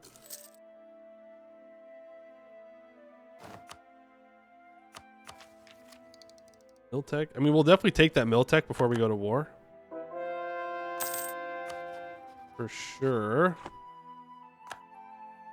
Draperies, okay. I am over my forceman by 4. It's not the end of the world. There's the favors that we need with the gnomes.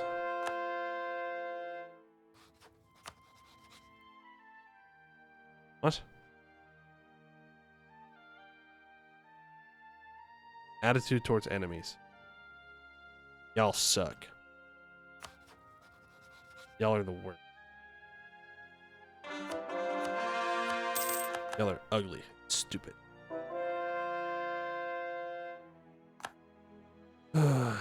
We can call in. We can get Wex and Damescrown to join. Just like for you to not rise up while I'm at war, but you know what? There's really no point in waiting. So, let's just get to it. Negotiate with patricians. We don't need to do that.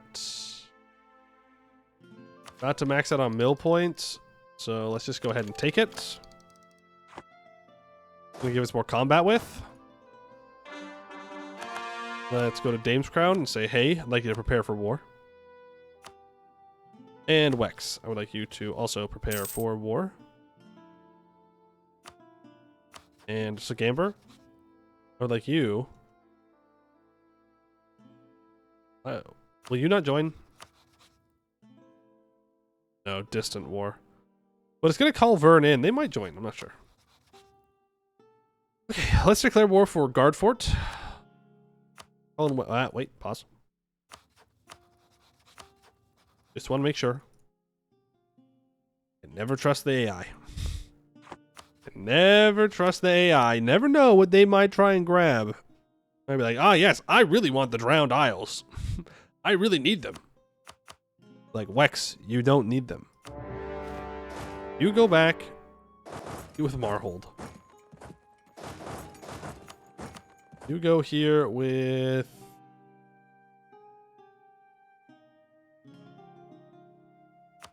Royo.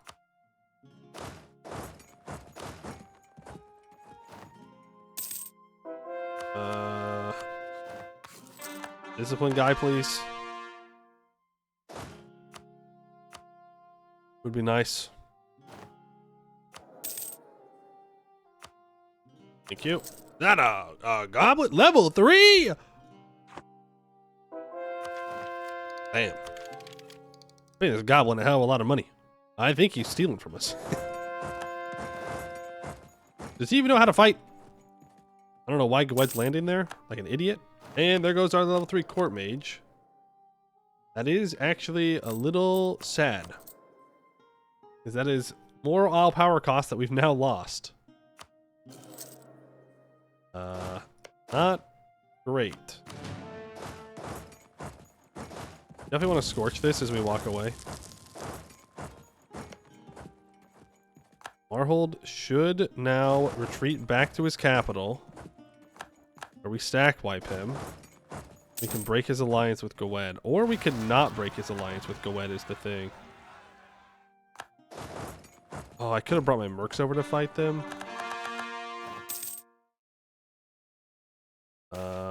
Okay, Goblin Minister. Cheaper. Ooh. Give me that trader, preferably. Nice. We can't hire him yet, but... Eat him? Not that kind of game. Alright, we're not playing ogres. We don't go around eating people. That's not very nice. Not that we have to be nice, but, you know, we gotta be normal. So Gamber will join now. We'll call you in. Attitude towards enemies. Career priests ousted. Over time, our ministers have noted that our clergy are becoming more and more inundated by the firebrand priests of the humble countryside roots. They claim to know the will of Corin more truly than those who studied her word, calling our seminaries and temples decadent and adianic. What is our Coronite Paragon hood at? We're at minus 55. When I'm at this level, I get minus 15% war score cost versus different religions. Wait. Yeah. It would be nice to go up to plus 33 to get 0.35 discipline, but I'm already here. So I'll say the people know her way. Let them have their priests. Because we're going to keep converting things, and conversions decrease your Paragon hood anyways. So don't really matter too much. We need to put 4 troops here, so that way we have full combat with.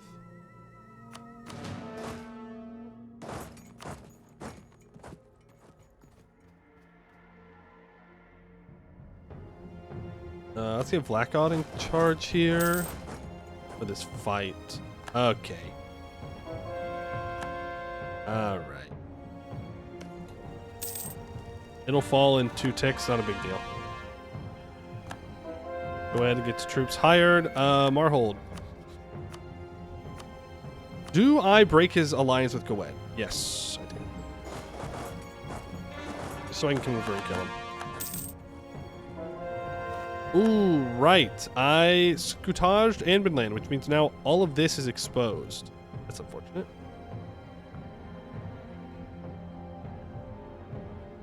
And delete their fort. No, I scutaged Anbennar, so that way I could make sure that I annex them. It's alright. Not a huge deal. Cardesti Fortune Teller. A member of the migrant Cardesti community currently settled in Balgerton has gained notoriety for successive accurate predictions of future events, foreseeing important events such as upcoming rainstorms and monster attacks, and even smaller, more personal things like whether a newlywed couple is going to have a son or a daughter. Using a combination of magical talent and millennia of experience passed down by their predecessors, the Cardesti are quite renowned in the field of divination. Perhaps the Emperor has some questions he would like answered. 200 crowns, minus 2.5% all power cost.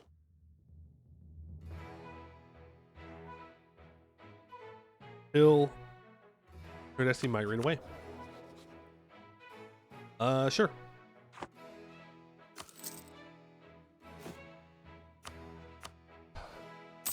You can afford that. Get rid of some tax. Who needs taxes? Actually, you know what? I want you to swing. Ooh.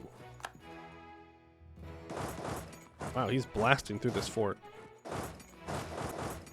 Oh, I want to go down and save Dame's Crown because they're just getting sieged down and doing literally nothing about it.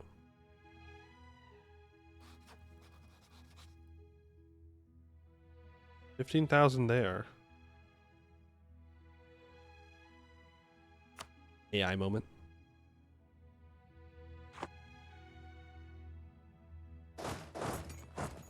Ow. Hello? Economic quality, right. Economic quality, offensive Goed. Cool. I forgot about that. I forgot about that one. I'm having some not great feelings about this war now. I will not lie to you. I don't think my AI buddies are competent enough to make this happen. Youch. My mercs can keep up with their discipline, but my regular troops can't. But I needed to make sure that that didn't fall. It's not like Vern's a pushover. Well, they've only got 15,000 troops. They got Soren cost for 13,000 troops. They're going to be a pain to piece out. Come on, Laurent. Now's your time.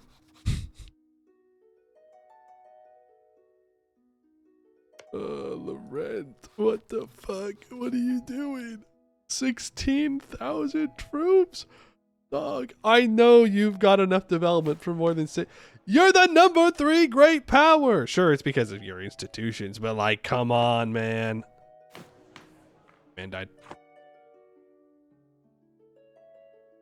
Wed's the number 2 great power, by the way. That's just how it be in this world. No easy game allowed, which is fine. But what happens when we beat Goed? What happens when they're down and out for the count? Military divided? Definitely siege ability. Definitely.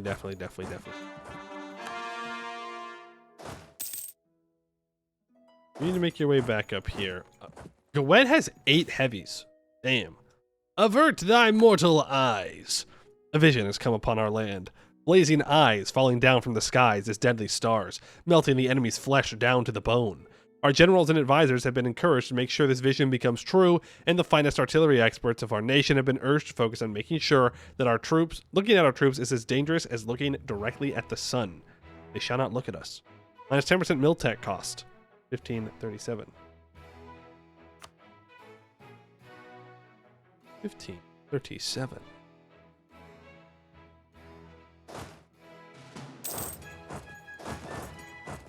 Next forts.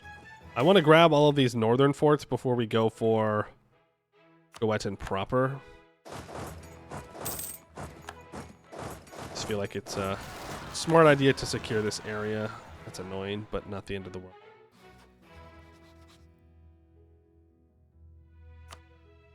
Portnum wants out. They're being sieged down by someone else. Goodbye, Portnum. Vern? If my allies could just like siege down a couple of provinces while they're besieging the capital, we might be able to get them out of the war. But that does require my AI allies to just sit there and siege something down and not do the AI dance. So, not exactly hold my breath. Birth of a new people. Not long ago, Wyvernheart was but a dream for a group of adventurers. Now, Wyvernheart has grown to be a fledgling state of its own, and one that has now proven itself as a member of global society. With the affirmation of a new nation comes with change. Generation after generation is born without ever visiting the Vernman homeland, and not seek to sever their ties, but establish themselves as their own independent people. Our culture becomes Hartman instead of Vernman. Oh, embrace the culture shift. No! I lost minus 10% aggressor expansion impact from the elves. Damn. Damn. The elves betrayed me. Who could have seen this coming? Who could have known? Well, I guess we go magical elite then. And we just go magical elite. Why not? That's really sad. Am I gonna get away with this? Oh yeah. It'll be fine. Technically, I don't need this stuff up here. Yeah, no. Don't worry about it. I mean, maybe we take like Isolde for the fort. But we'll save some aggressive expansion for going and taking stuff from Corvuria. It won't be a lot, but it'll be something. Taking Isolde would be nice. Where are these rebels going? They're going on an adventure.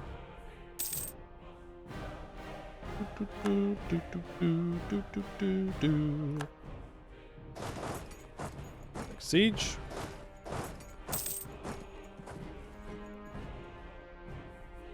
What?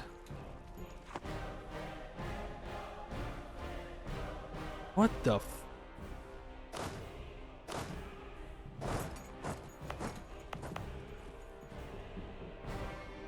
Yeah, I mean, I guess they were trying to get back to their land. Why did they spawn up down there, though? I'd Guzzler are orcs, right? Are they goblins? Uh-oh. Either way, I guess thanks for ruining my prosperity. Appreciate that. Who needs prosperity? Prosperity is for losers.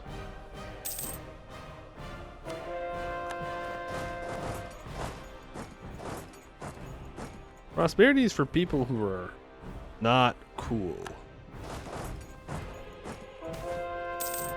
Orcish encampment is destroyed by adventurers. That's nice. Let's get in here. Try and stop them from taking this. Nice. These wars are gonna just be horrible because we've both got so much discipline. And no one is sieging down Vern anymore. Wex has lost a bunch of siege. Where are your troops? What are you doing? What are you guys doing? Are you just getting dunked on by Goed? Is that what's happening? Probably.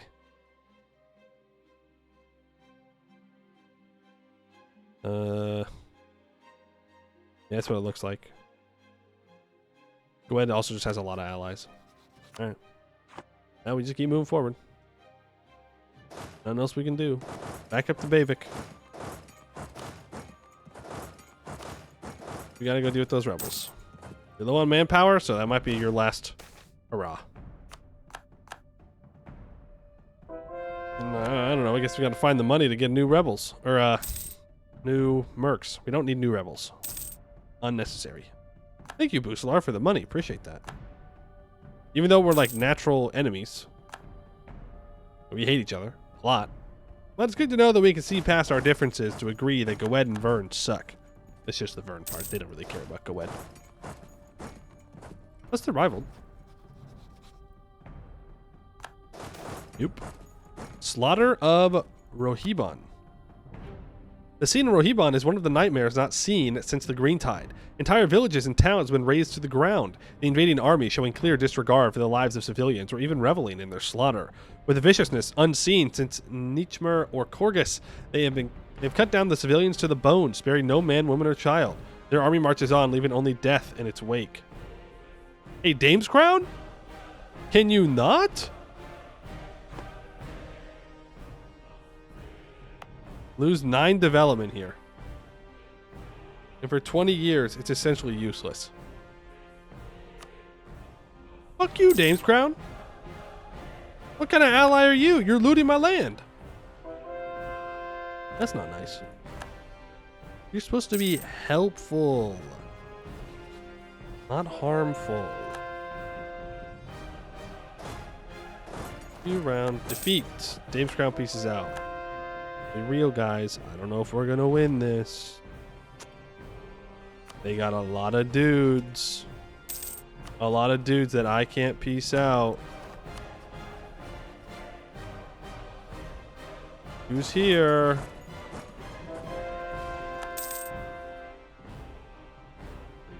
This is a bug or Dame's Crown, or just a bunch of. Look, they had their alliance broken. They knew, not a bug. That was a feature. They're like, we're not even gonna be allied anymore. Let's just burn it all to the ground. I see you, Dame's Crown. I see you because it's exactly what I would have done. I would have done the same damn thing. That's just called free money. We'll hold on to this. Defeat. There goes Sagamber. And my allies have just been getting their asses kicked the whole time. Oh, but that's about to end. Oh, that is about to end. We will be pushed around no longer. I'm going to hit a stab here. And we're going to get that 10% discipline. Come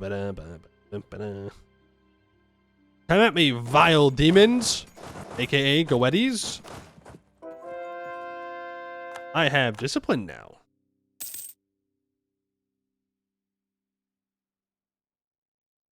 That is 29,000 Goetti troops. Going back up. Why are AI allies always, not always, sometimes they're good. Why are most of the time they use this? He was going for my capital. Lil bro forgot he was black flagged. He forgot. He straight up forgot.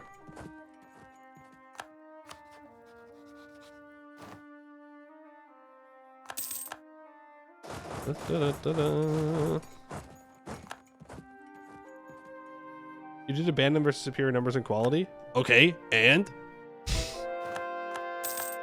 If they had just worked together, they would have been fine. All we need to do is for Wex, Sagamber, and Dame's Crown to work together. You'd think so-called imperial leaders would know how to work together. Apparently not. Well, there's the Age of Unraveling. We could not win this war fast enough. That is very sad. This is now going to be 51 aggressive expansion. Not the end of the world. The 11th Pantheonic Council. Followers of Balgar tend towards magnificent tombs. Adherents of Munis are given to the waves. Those of the Dame are buried by the light of the moon. But what kind of funeral do you give a god? That is one of many questions the 11th Pantheonic Council of the Regent Court is set out to answer. Every high priest of every temple has taken in the mural of Castellar and magical rendition or having gone to Aelintir to see it in person. They have seen, one or two, even touched, his shattered scepter, and they have borne witness as most Canor has come to believe in his death, with not even a whisper from the gods to contest it. The gathered representatives of each god had expected discord over the claim of Castellos' death, unprecedented in the history of the court, but there was little. Even Castellos' own representative, an aged Castellarian refugee, was more relieved to finally have an answer to the question that has twisted his soul for decades: why the Silver Dragon did not come again. Instead, most of the debate has been around what happens next. Traditional Canorian succession law would have his son Adian take the throne, but that was rooted in the traditions of Castellos' favored country, Castanor. With him gone, with that old empire gone, does it really still apply in the court of the gods? Adherents of Corin, led by Dominic of Gallows Peak, now wizened with more than 9 decades of age, but still a member of her circle, a recorder of her teachings, a speaker of her truths, argue otherwise. Instead, they claim succession would obviously be a contest based on merit, one at which surely the heroine of the Green Tide excels. Moreover, she inherited the legacy of Agrados, Castellos' brother, and thus has a dynastic claim as well. The priests of Adian's mother, Esmariel, and sister, Ryala, are quick to back the god of chivalry and righteousness. Many others, especially the priests of Nathaline and Fala, are not so sure. This debate has raged for weeks and may rage for weeks more, but on one thing, at least, there is agreement. Castellos is indeed dead. All Canor, all Halan shall mourn him, and the world shall never be the same.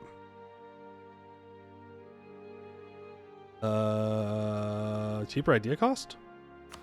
I'm going to take ideas soon, but that's only for 5 years. Or 2 years, I can get +1 stab hit to declare war, which I'm not going to declare war, so. Am I going to take an idea in the next 5 years? I mean, I might take one. Maybe.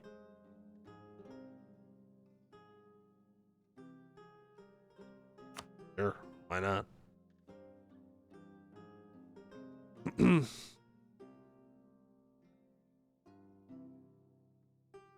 Precursor relic. What do you mean Black Moon has precursor relic?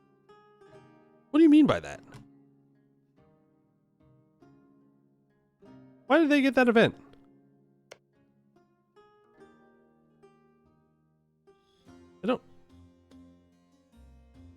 I don't have any. What? What? Okay. Maybe it's just based on tech. Burn. Goodbye. Wex, you're a real one. Appreciate you. I know that might be heresy. You know what, Wex? Fair enough. You did what you were meant to do. I am not upset with... Scammed.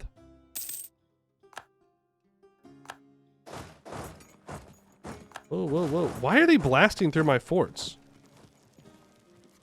My network. What? They didn't even take espionage on you. You took economic quality. You don't get to have high siege ability. That's illegal. You get one or the other, not both. But he is taking offensive ideas, to be fair. So he says, no, I can and will have both. I need to bait him back onto his Sald. Oh, pretty easy bait. Oh no. Oh no.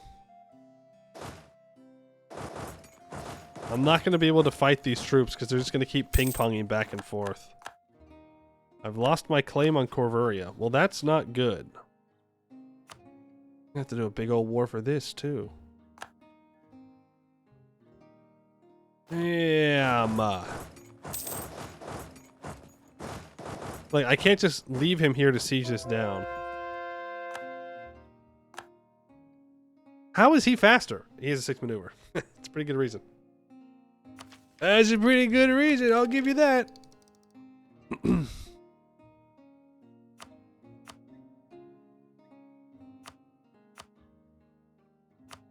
I need his allies to peace out. Like, we're fine, but... Oh, there goes Anbennar. That will remove the privilege. Beautiful stuff. Now... we can go to the mages, give out reduced research regulations, and that completes a tower on high. These lands to our north, they are different from the Great Woods in which we have been immured for some time. For one thing, they are both rich and ripe for conquest. Additionally, they have strategic utility. In particular, the mountains of Gullet Peak seem like a perfect point from which to launch raids. At the same time these considerations are coming to mind, we have received a request from the mages. They need a place to engage in research, and if they are to help us with matters such as this, we should probably set about getting a mage tower built. The event Research Begins happens. We are beset on every side. By fate's caprice, our fledgling kingdom is settled here, cursed to proximity to the Great Woods, and all the old horrors that stalk its shadows. Settlers go missing, trade caravans disappear. Today is another day for Emperor Toma to hear a string of petitioners lamenting missing livestock, if they were lucky. If they were not, the stories could scarcely be believed. A kingdom could not achieve greatness when it could not even protect its own people. Soldiers needed to secure the borders could not be sent on wild hunts into the woods for long. Adventurers demanded gold up front and half the time disappeared into the dark, never to return. Half the time at best. The emperor buried their face in their hands and lamented for all the court to hear. Who else who sits a throne must contend with monsters such as we? Will someone not rid me of these horrors? Stepping forward from the back ranks of the court, a small gaggle of nervous court mages presented themselves. One was shoved forward to address the emperor. My liege, it is true our lands are beset by monsters. Caste and Beastbane's righteous fury did not scour into oblivion. Would it not be best if the realm had monsters of its own? Fire is oft fought with fire, after all. Would the same principles not apply? Another mage, emboldened by the first, spoke out. We would merely need a small amount of gold and a great amount of freedom to pursue our research. Surely, the cost cannot be too great to protect Wyvernheart. Give them a stipend and send them on their way. What's the worst they could come up with? Give 10 prestige, or get 10 prestige. Mages get 20% loyalty and influence for 20 years. And in 5 years, a grand breakthrough will happen. Yeah, what's the worst that can happen? Why do you hate me? You hate me less, so. Prove with you. Here goes again. Oh, get that fort up, please. We can state these. Oh, no. Don't unstate things. Bad. We can also do our investments here. We haven't done a lot of our holy orders. That's mostly because we're trying to catch up on tech.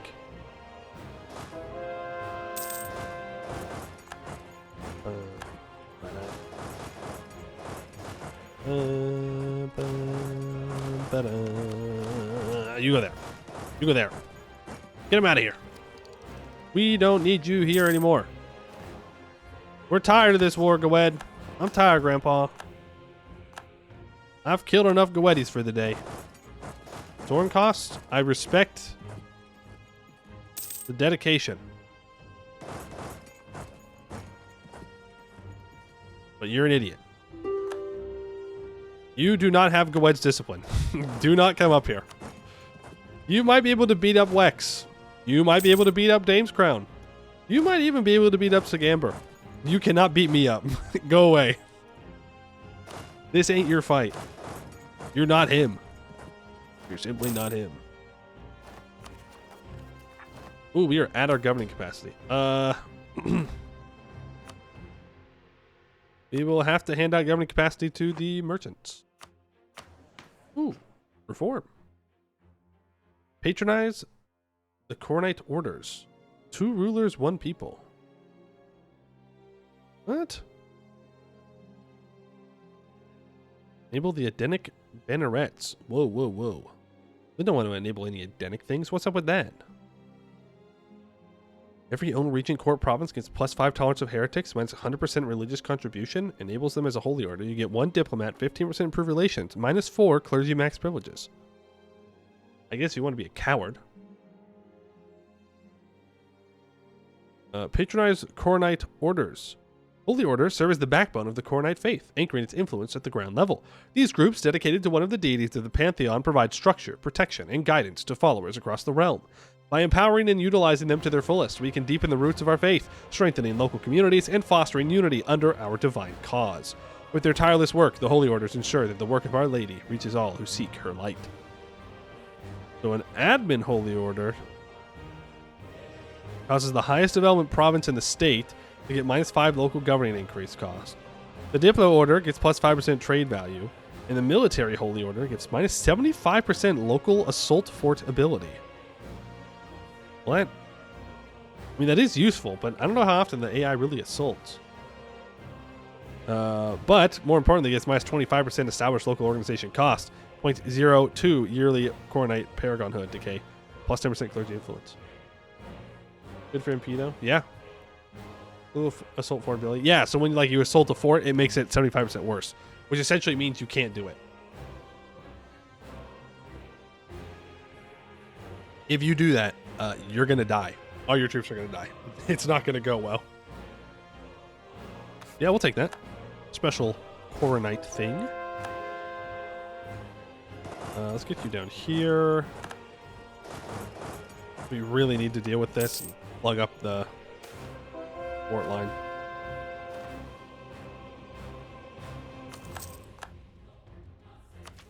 Really need to plug up that fort line.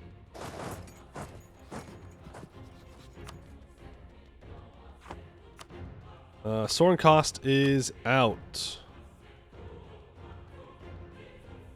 Laurent, I'm just saying this would have been your opportunity to kill Soren cost.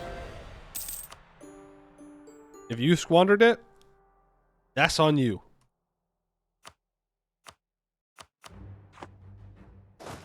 Hey, stop that. How did you get here? Oh. Right. The big old hole in my defenses. That one. That's how they got here. That's a pretty good way. They simply walked.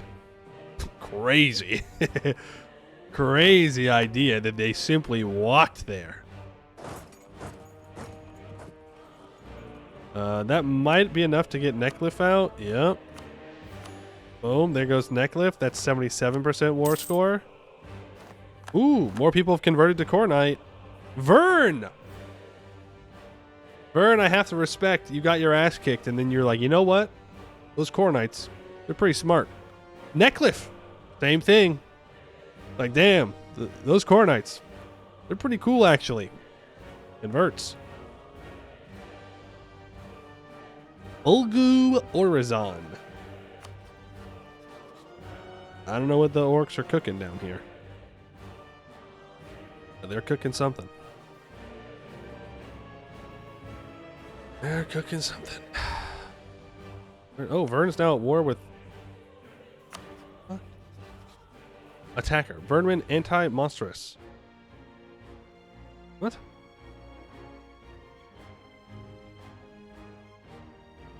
Oh. What? How did you get that? How do you do that? There must be a mission. How'd you get those provinces? Mission. Yeah, he didn't take them off of anyone. That's interesting. There's Neckliff. Oh yeah, the Canorians. Wait. Wait, you guys are supposed to go over here. No, don't just leave Busalar to get everything. You fools. You fool. Westham, what are you doing up here? No, you idiot. Over. Oh. Fools. A lot of them.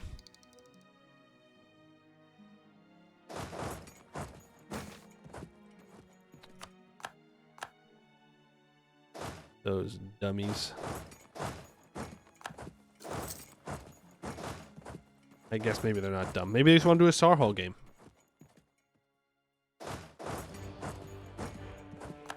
He's landing really quickly.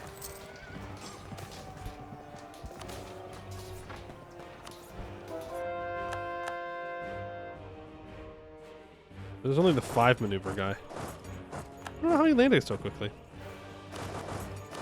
I guess it wasn't that far to land. But still, that's 84% war score. He will now give me all of these claims. These 2 states are from a different war, so we'll not take those. I can't break any alliances or anything. I have a flagship? He might. It just seemed like a really fast landing. We also take Isolde in this. I'll take Chill Point as well. Yeah. Let me just double check here. Okay. Cool. Sounds good to... Okay. Let's see what happens when I wipe these troops. Now? Yeah, that's what I thought. That's what I thought. Boom. We take a chunk out of Goed. We core that. Nope, we cancel that. Cancel all those. We go to the adventurers. We say, hey, I would like governing capacity. Thank you. And I seize land to get back up above 20. Now. We core it all up. Then, Ballmeyer needs to be developed, question mark? First development.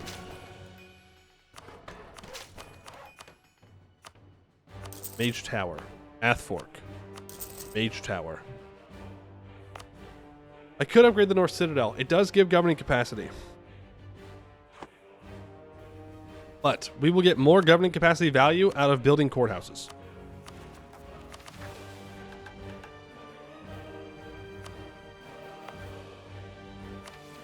So I will not do that.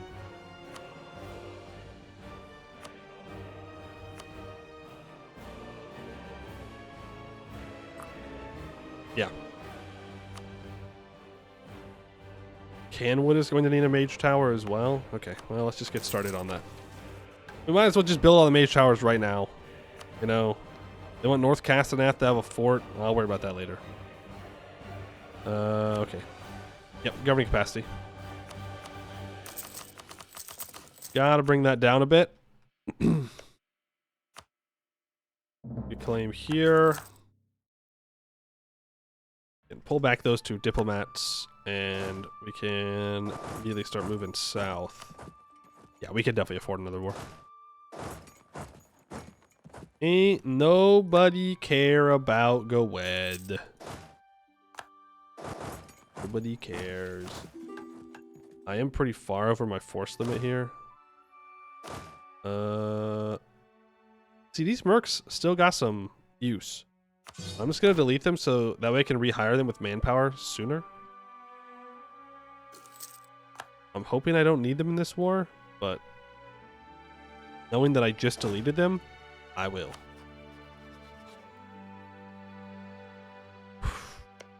You allied to Arboran?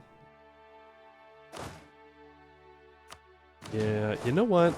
Actually, come back up here. If we deal with Arboran first, it's gonna make this war easier.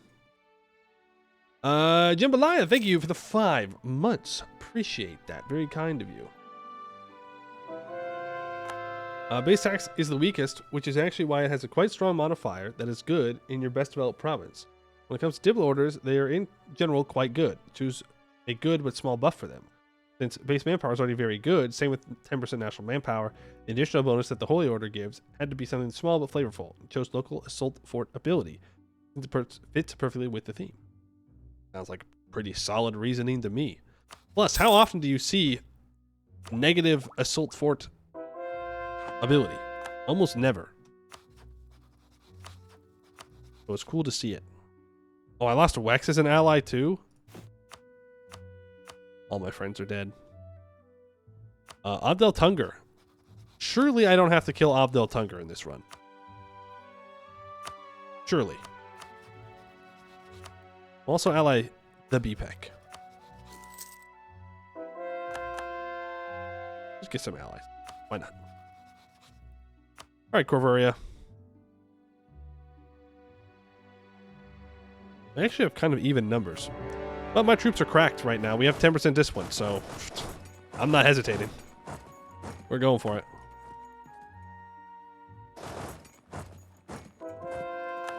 If you hesitate when you have plus 10% discipline, well, I'm not sure what you're doing. You gotta use it while you have it.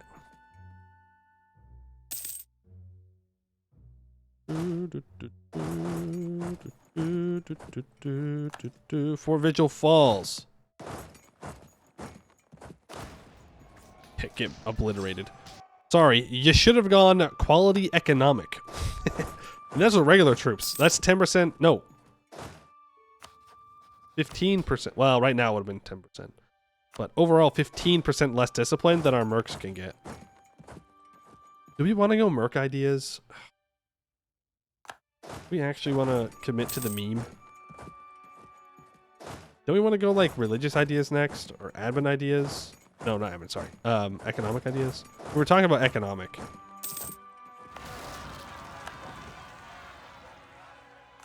There goes Silverforge's army. Let's do it with the rebels.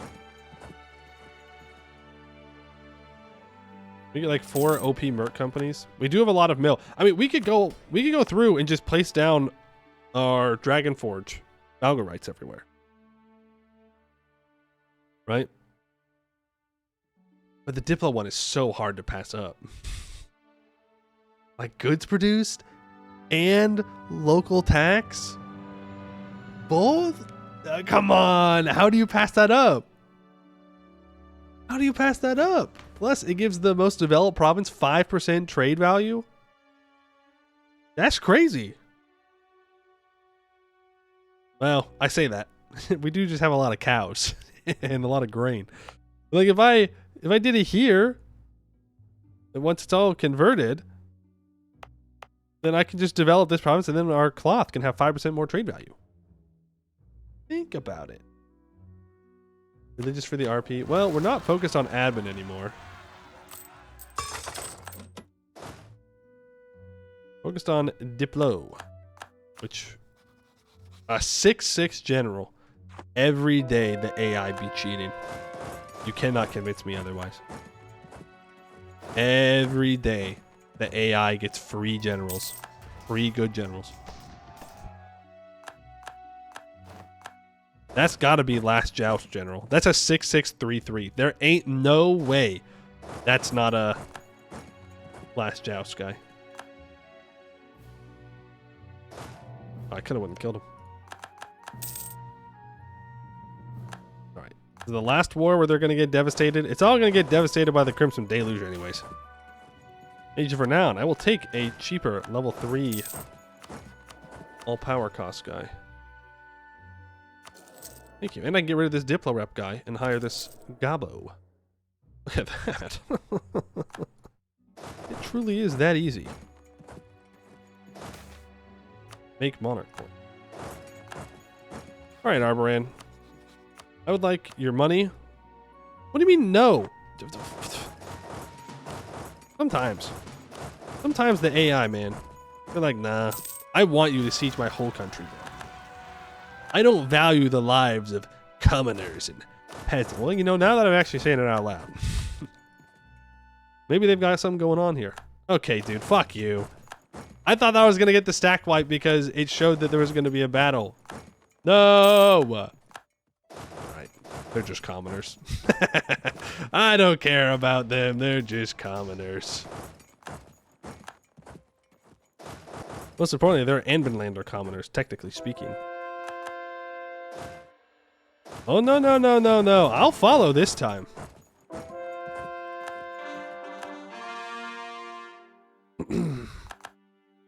Yeah. You want to fight? Fine.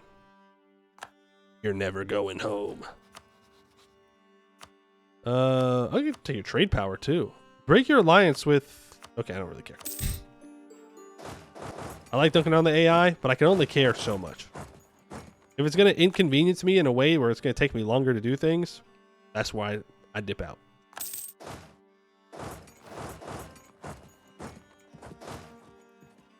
Alright, I think Orda Aldrezia makes the most sense as the next target. Take them down there. There goes Corvaria's troops. Yeah, I mean, anyone but... Frick! I am Bobo the Fool. I am officially Bobo the Fool. I forgot about the rebels in the north. I was going to make a Game of Thrones joke, but they didn't really forget about the rebels in the north, so I got nothing.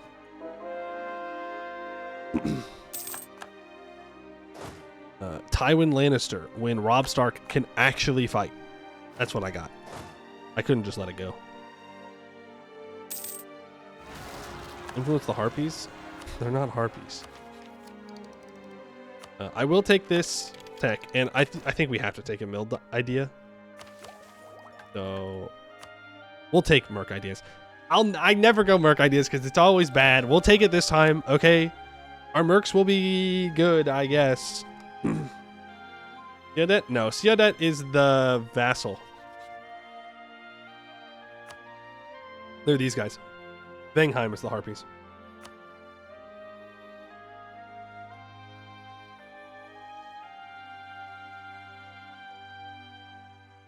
All right. Organized mercenary payments.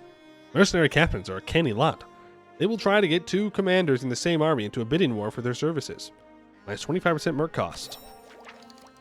We also get minus 25% mill advisor cost, and we can recruit mercenaries from anywhere.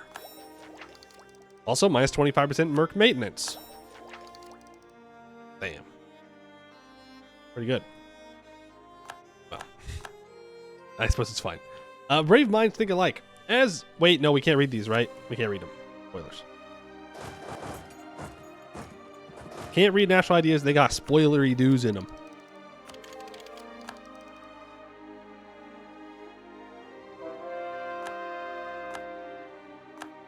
Ton of peasants that once again rise up in Silverrod. I know it's because it's my highly developed province, but I, figured that they would be happy there.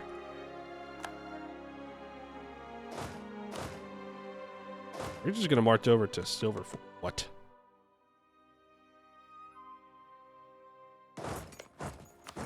Excess. Now. Thank you.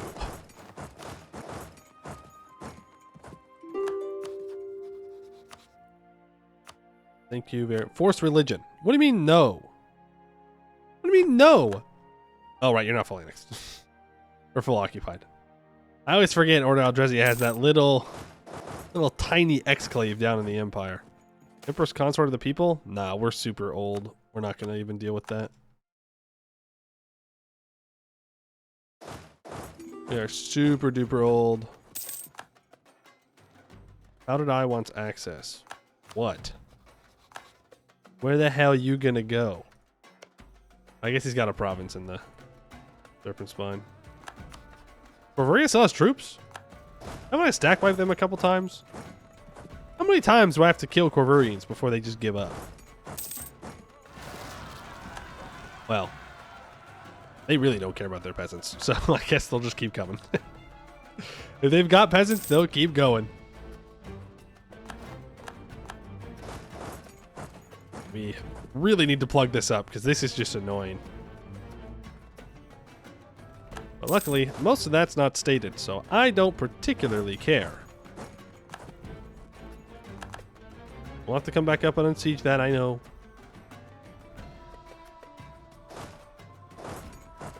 Go wipe out Ordia's troops. Much. Walk over. Come on, give me the dwarf province. Great Marcher rebels. Okay, we gotta go deal with those.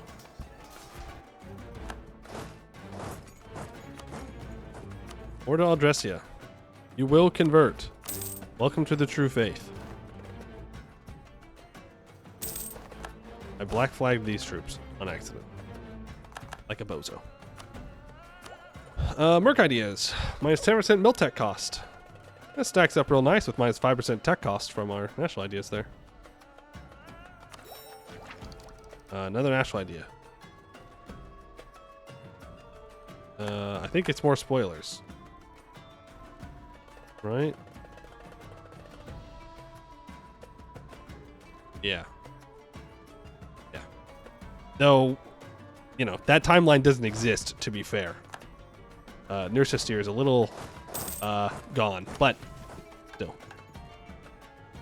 Soulstones of Vrorin. Upon the Isle of Vrorin, where lost souls lie, the unlucky find rest where the giants did die. An old saying has recently resurfaced and started to pique the interest of various mage circles in Wyvernheart. While it is highly improbable that the stones found on the Isle of Vrorin are actually soul stones, it is true that the few samples that have been brought to the court had a tinge of magical power. As such, we have acquired the Isle and monopolized the so-called soul stones and find out their true nature. If they are not what they are claimed to be, they shall make an interesting case study for the mage students of the next generation. But in the other case, they will be more than useful for our other projects. At the end of the game, minus 20% local construction costs and dev costs minus 75%. Wow. Okay. I have a feeling they're going to want us to develop that island. Quite a bit. Now, Corvaria, the peace deal. I want this. Yep. That's what I want. That's what I'm going to take. Influence the bard to save 100 dip. Oh, was that mission? Damn. Oh well. Oh well. I should have done that. Yeah, definitely should have done that. They're dying anyways.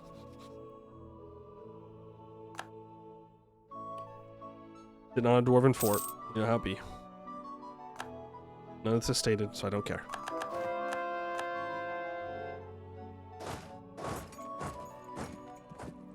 $71%. Ooh, let me get the sack of anvil right. Yeah, let's get some professionalism. We just won't hire another merc company until we get to seasoned veterans here. Better payments, routines, and harder discipline. 5% professionalism. Thank you very much. And I will buy more governing capacity buildings. Wyvernheart. You need to get unblack flagged.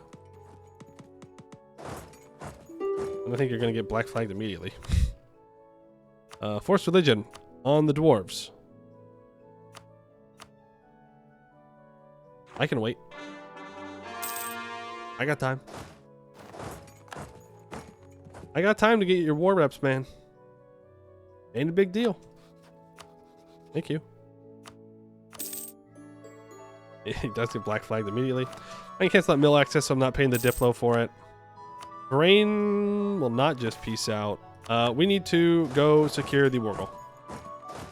We haven't had it this whole time, but we've been chasing troops and rebels around. Yeah. We've been a bit busy. Bunch of discoveries just got spread to us. I think we have a defensive edict around here up somewhere. Nope. Okay. Well, what got discovered? Probably alien tier stuff. Yeah. Was in fact alien tier stuff. Classic Eberthil getting the Lonely Isle once again. Gnomish hierarchy when Inno offensive exploration. The gnomes are officially throwing. They decided, nah. I'd rather not. I'd rather not go colonial. And I respect that. I do. Inno offensive? Yeah. Yeah, Inno offensive, but to do what? It's not like they're going to war with Goed. Yet.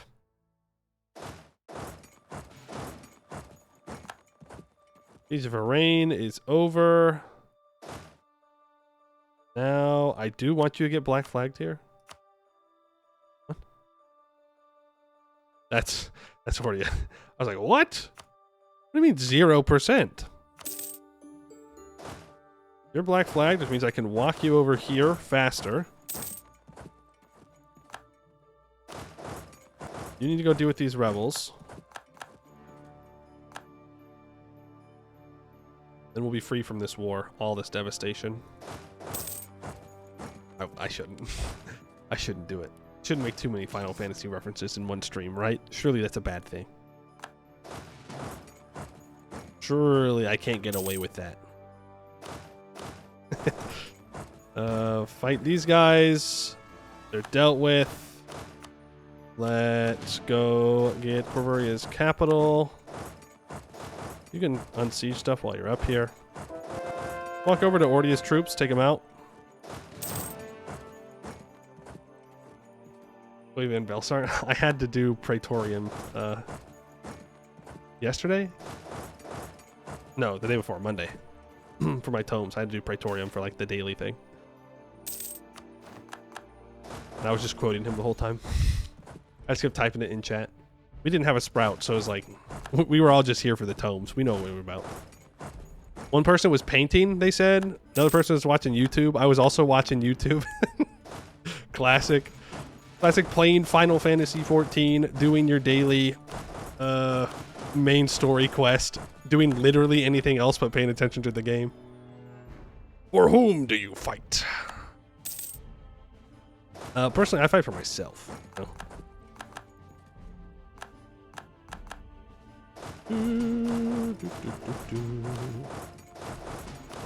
Get it all unsieged. Boom, boom, and boom.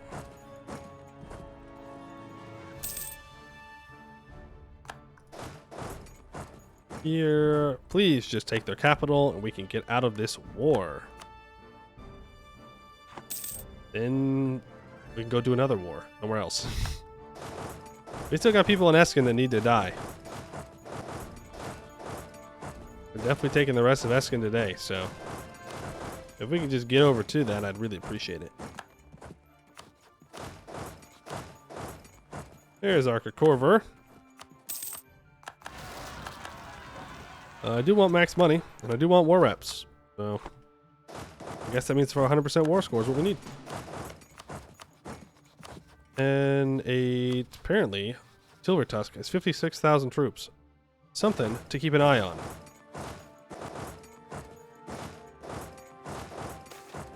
Orcish slavery pays off. Ooh, not a good look for us, boys. Not a good look.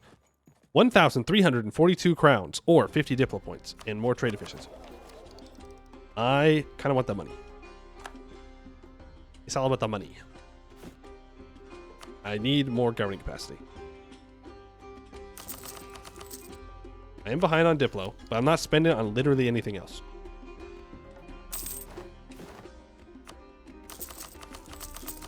I'm going to greed and get governing capacity. How is Silver Tusk not formed either formable yet? Look, they're indecisive. Also, they might not own enough provinces. And they're doing the AI thing where they've allied two people that they should just kill.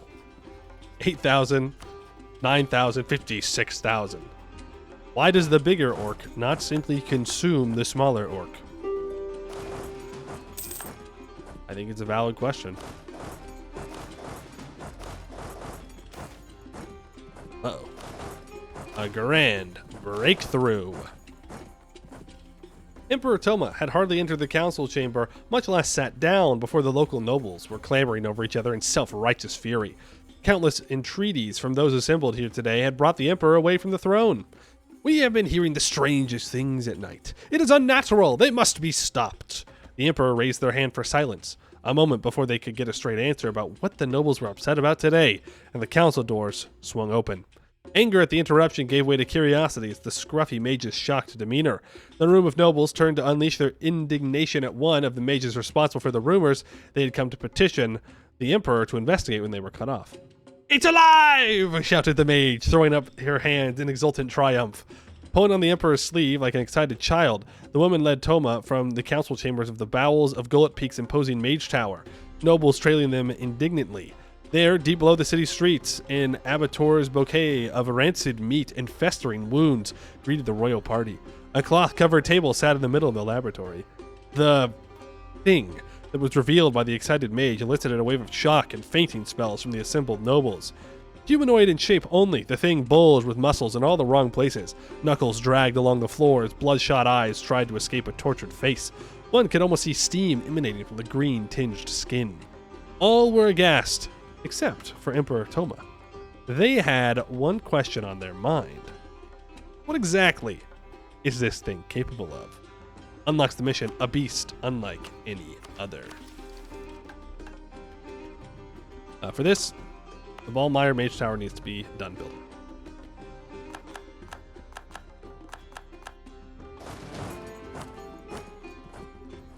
What can it do, though? Can it kill people real good? Because if so, I mean, sure, maybe it's a crime against nature, but I mean, sometimes you just gotta let these things go, you know?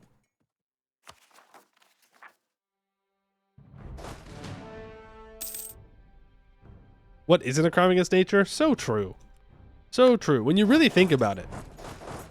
And then that's where you stop. You just don't try to explain it any farther. You just say when you think about it. And then that's all the evidence you need.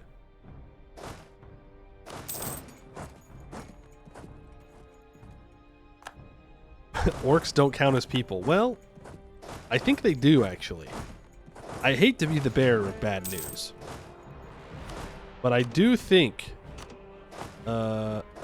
despite how angry it might make some people about the next monster manual, orcs are no longer monsters. Damn. I know, bad news, gamers. I think we've evolved beyond orcs being monsters.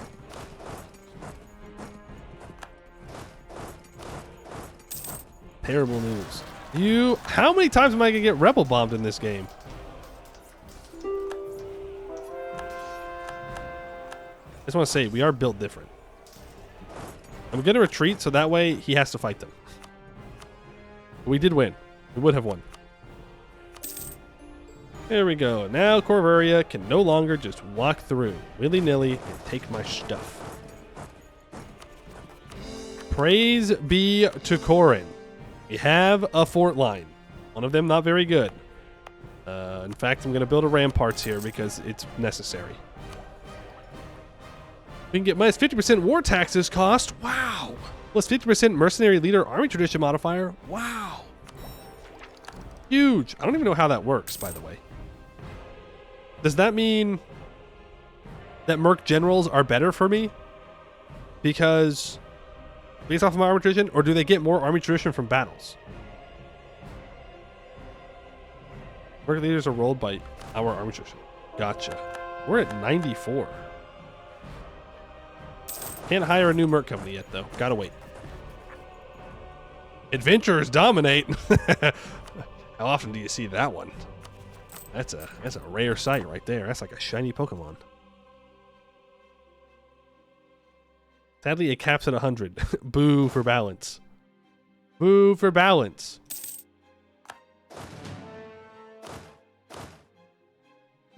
Okay. Oh, you're no longer monstrous. You know what? Actually, I'm back at it. Orcs are monsters. It's inconvenienced me one single time.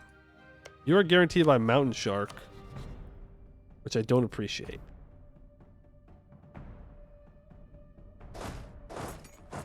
Didn't appreciate. Okay, we're unsieging that. They don't have a general, but they don't need one. Truce with these guys is up. Don't need to go there. Marhold, I need to get a claim on. Let's work on that. Need hydrate, dihydrate? I probably didn't. I will do it now. What's the lore of Wyvernheart? So far, we're adventurers down here in Vern during the Lilac Wars. Our leader was promised territory in the war, wasn't given it, so we ran to Escann to create a new territory.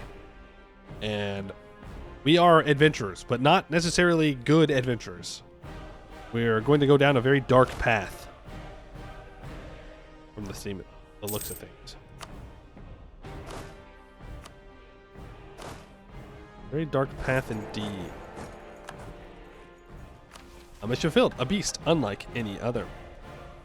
Broke another scalpel, writhing tissue, bloody wound around as I cut it open, replaced with a mithril dagger. A bit big, but it can get through the leathery green shell of a skin and these bulging blood pustule muscles. Removed claws, only I think now they ain't claws. Makes it seem more like a finger, growing lots of nails entwining together, tunneling through the flesh of the fingertip, making the claw. These are sharp, so putting them in a box. Flesh still moves. The corpse had a rusty shovel. There was some sort of ditch visible to me now that I look back. Imagine the monster received and followed instructions somehow. The arm itself is another oddity. Hard to see. Cadaver's muscles refuse to stop twitching. They look stretched. Literally, I mean. Compared the skin to leather. It is as tough as leather was in a rack and pulled into a longer shape. Estimating the beast's arms without stretching would reach about below waist rather than to the toes. Oddly humanoid. More convinced this is some transmutation. I found Damesteer in its heart. The bloody twitching stopped when I took that out at least, but I swear its head turns to wherever I move the damn tear. The way it stares, I'm thinking I was lucky to have lost my wand before finding the cadaver, or I might have been assaulted for it for my magic. I don't want to think about what it could do if it were alive. Tattered note signed by Olar of Coldmarket, minor chronicler. 10 orcish minorities will be sacrificed. The event A Beast Needs a Name happens. Where is it?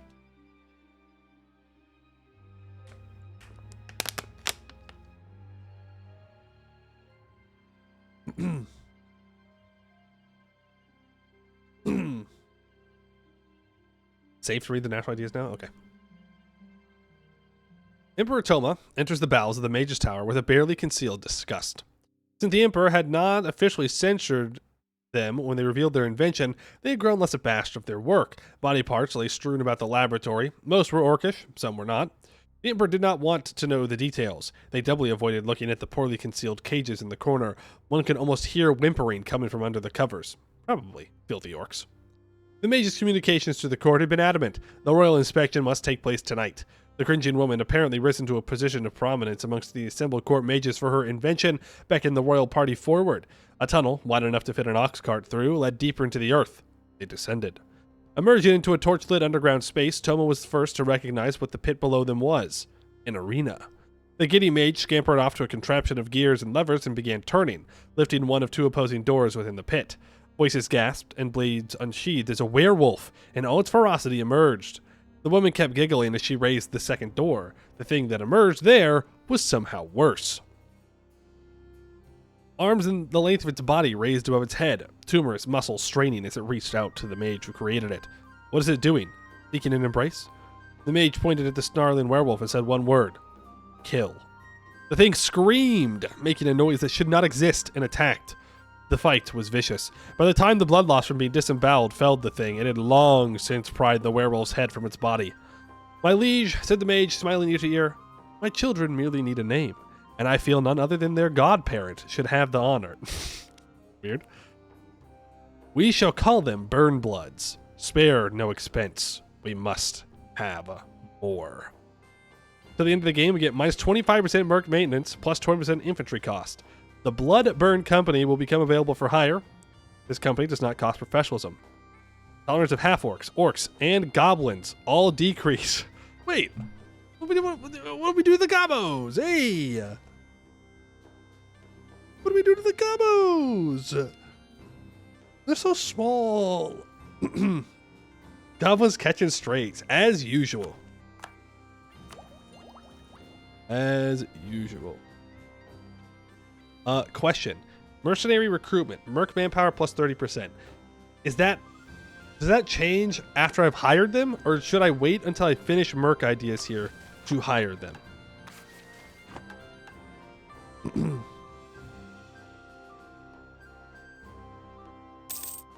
Wait? Okay. So we'll wait on the Bloodburn Company. We don't want to bring them in too soon. 24 troops. Plus 20% shock damage received. Plus 25% reinforced speed. Plus 10% shock damage. Ouch. Ouch. That's brutal. Alright, we're caught up on Diplotech.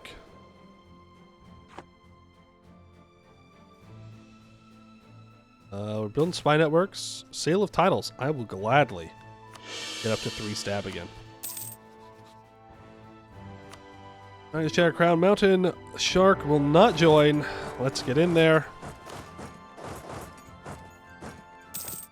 We need to build up a fort here in Steel Hill. And here in Fogwood. Lug up the mountains. Do not let them through. No Green Tide 2 Electric Boogaloo. Rhyming? We're rhyming? Huge. We should also get a fort built up on the Isle of Rorin, probably. We should focus our forts over here. Where we're going to have prosperity and whatnot. Now, that next mission from taking the Gwed stuff. I need to state it. It needs centralization effort. Or we could have scorched earth on everything. Funny. Ongoing assimilation for 30 years, minus 25% culture conversion cost, but more time. Lose 20 years of separatism, though. We have promoted the old Hellenic culture. Rebels will not rise up. Yeah, but why would I do that? Why would I do that? Also, how would I do that? That's my next question. How would I pull that off? How would I do that? I have minus 94 accepted cultures. Is this a joke? Is this just a hee hee ha ha joke?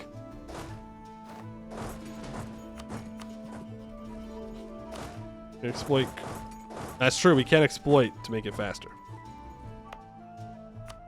Well, let's just state it up. Turn centralization on to all of them. Then might as well just complete it. What area? Like the whole area. Let's get these troops down here. Switch main culture? That would be criminal to switch main culture as Wyvernheart. That'd be crazy. But I guess possible.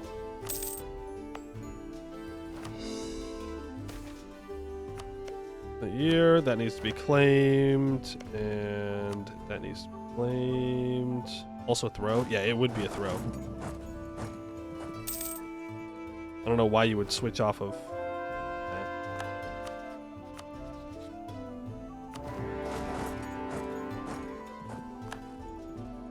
What you get for not converting? Convert. Embrace the true culture or religion. Oops. Well, it'll embrace true culture too, I guess. We gotta do that. Right, the Allen and its pure waters have become the lifeblood of Wyvernheart. It carries grain, steel, and slaves alike towards the markets of the Dame's Head, and its riches belong to us. Yet the Goetti do not respect this and use the river to threaten us, demanding tariffs to be paid or they will block our trade and exports. We shall show them that diplomacy is best waged when our offer is backed with a hint of sulfur and a silenced murmur of incantation. What they call a mere commercial dispute is more than enough for us to come down on them with the might of a wyvern. Let us claim the banks of the Allen and neuter the Hellenic kingdom. Their kingdom is weak, their people are weak, and we will show them how to be strong, whether they want it or not. Gain 75 mil points, lose 20 years of separatism in all these areas, and a bunch of rebels are about to rise up. You know, I've had a thought. It's a little late for said thought. Maybe I should have had my whole army over here.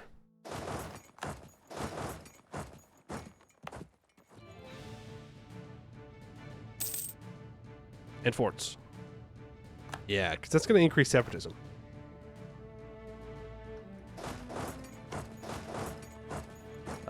Oops. Glut of merc companies. Ain't that convenient.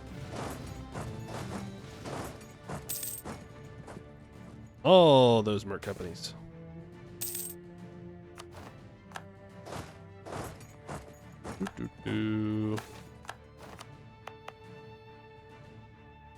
That's alright, there's like barely any separatism still. Because don't we have negative separatism from something else? I thought we did.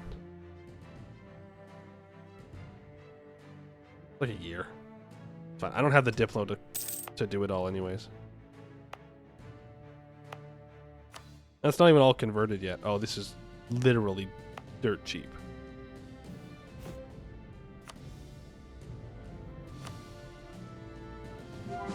Well, might as well get started on what we can. I'd rather use the Diplo, though, for adding in Holy Orders. What do I want here? Probably Province War Score cost. Don't care about ships. Don't care about trade power. Don't care about prestige for development for missionaries.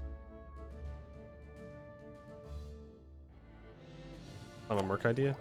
It's our second to final one, yeah. Merc companies no longer reduce army professionalism. 10% infantry combat ability. It's worse. Who doesn't love a little bit of a religious war? We should build a fort on Great Marches. And Wolf Den. Which I've started to culture. Ah, man. I'd have to develop this and then get rid of it. Feel bad. You get annexed. Thank you very much. My truce with you is up momentarily.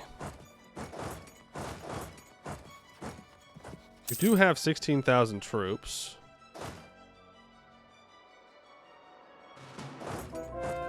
Most of them are going to be in the mountains. All of them, in fact, are going to be in the mountains. Let's get these 16,000 troops over here. Anti-monstrous will be fine. Let's secure almost the rest of Escann. declaring war is inherently immoral. What? What do you mean by that? Are you some kind of cowardly the thought enjoyer? Was it immoral when Corin declared war on the orcs? I don't think so. And yet you sit here and claim that what I do is immoral? Interesting. Kind of sounding heretical there, if you ask me. Just saying. And you know what we do with heretics around these parts. We took some notes from the Jad. We may not agree with them on pretty much anything, but there is one thing we do agree on. The pyre. Man, I don't care if everybody hates me. They hate me anyways.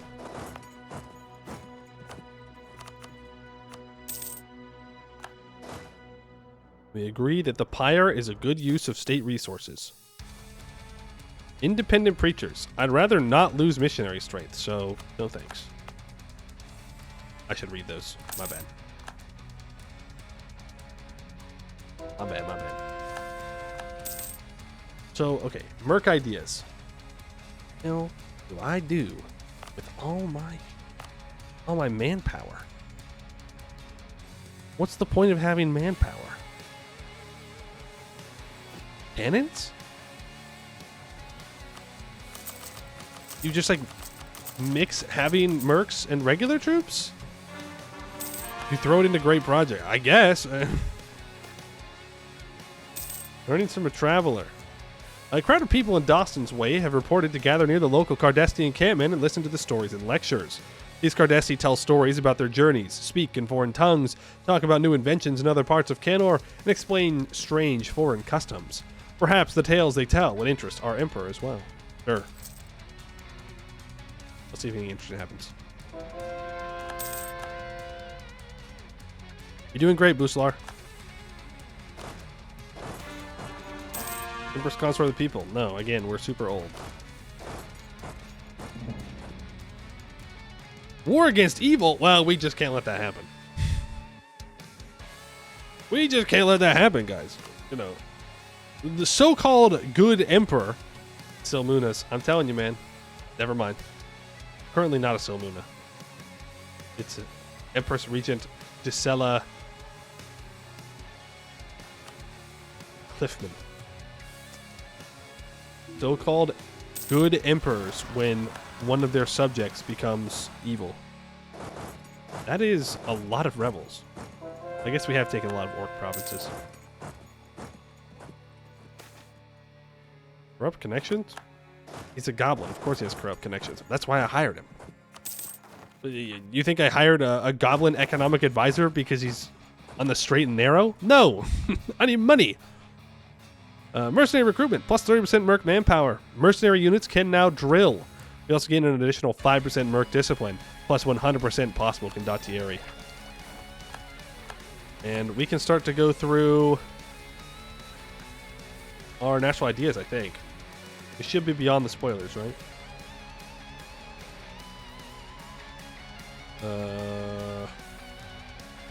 Yeah. Okay, don't read the last one? Okay. Burn blood mutants. Do you hear that? Of scale and flesh bound. Fear them, son. Wait, no, we read this one. Oh, no. I don't think I read the whole thing. There were men once, you know. Now warped by foul magics banned out west. They lurk in Canwood as if wolves, see, seeking flesh and prey alike. The Wyvern men. Don't bother running. Fight back if you can. Bullets won't help you, so use the bayonet of yours. Pray to Corin and avoid their great maws and their talons at all costs. If you don't, you'll be dead already, see. For their blood burns with the venom of their namesake. All it takes is a drop, and it'll sear you from the inside. There's some real armies. Anointed by the flood. When the Crimson Deluge came, all of Escann came to know that Corin was their lady and savior, none more so than the kingdom of Wyvernheart. Already bound to feats of glory and bravery, the people soon came to see the Floodborn. The poor mages of Escann, whose lungs would fill with foul liquids every time the deluge struck, as bearers of Corin's suffering and determination. Those that survived went on to become the Witch Kings of Escann, and in Wyvernheart became their living embodiment of divine right of kings, plus 1 yearly legitimacy. Oh my god. I didn't realize that that's what happened. Didn't realize that it dunked on mages, but if you lived, you become more powerful. Brave minds think alike. As artificery grew beyond the curated confines of the gnomish Gomo, many human artificers found themselves cast out and ridiculed for doing as humans do, pushing the limit. It is said that the first generation of immoral artificers, while few, found themselves a home in places like Corvuria and Wyvernheart, and while ordinary Corvurians were suspicious of them, as is their wont, in Wyvernheart they were treated with respect for having the bravery to push the burgeoning fields of science. Whilst the mages created the burn blood, it is said that the artificers of Wyvernheart perfected them, much to the chagrin of mages. By the time the magical class realized the full promise of artificery, the brave minds of Wyvernheart had already entrenched themselves with an army of mutants at their beck and call, if they so felt threatened. And then we don't know anything with the region one, so we're not going to worry about it. We get 33% force fight action, 14% force defense. Badoo.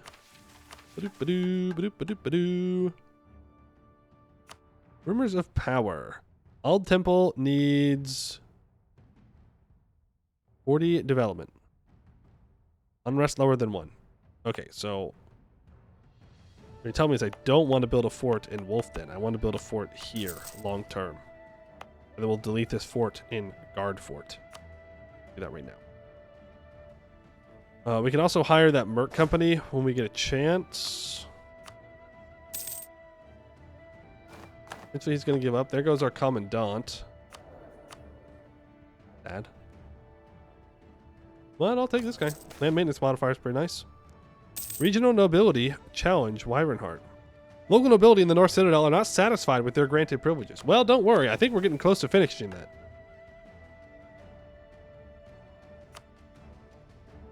Very close. So for now, let's just go fight him.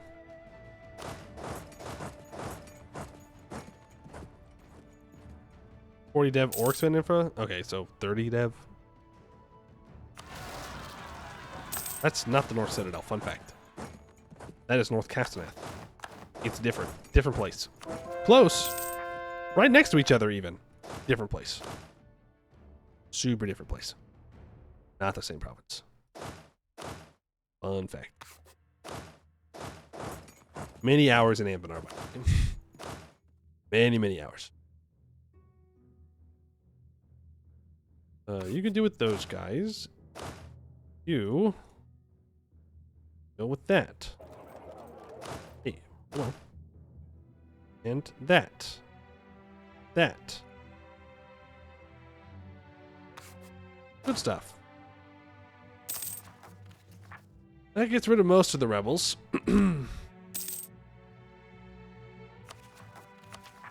We want to catch up on admin tech here. We definitely want to catch up on mill tech. We don't want to fall behind. I guess we're chilling for right now.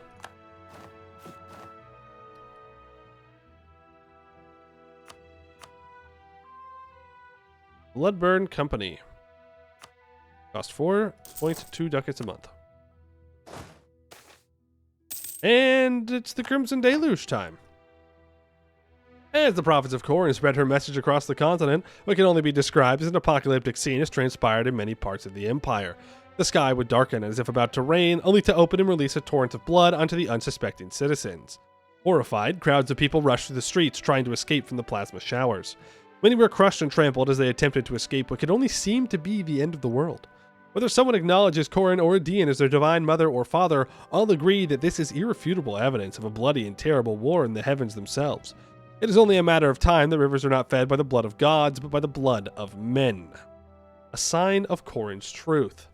In 50 admin points, the Crimson Deluge has begun. All nations with more than 5 provinces in these regions will get Deluge-specific events. Does the rending work like that?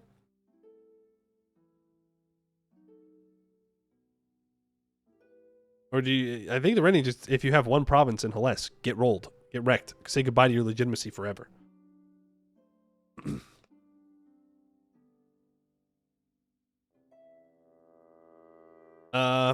Till the end of the game, aka 5 or 10 years.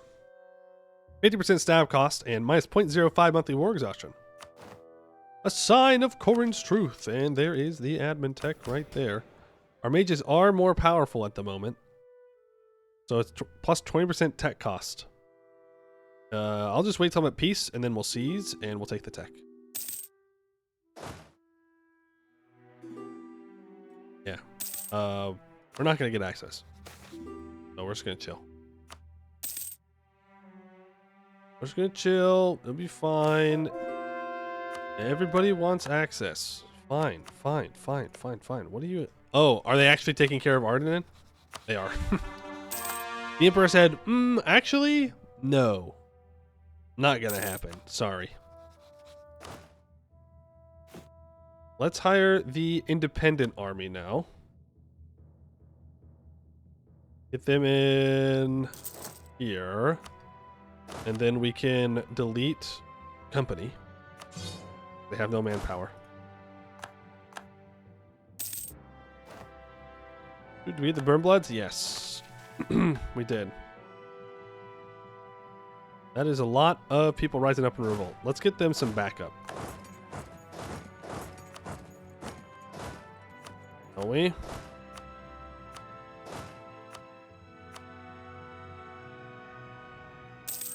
Patricians, die. Doing away with the old. The patricians are but the dregs left behind by failed empires, a vampiric parasite feasting upon the very life force of the city.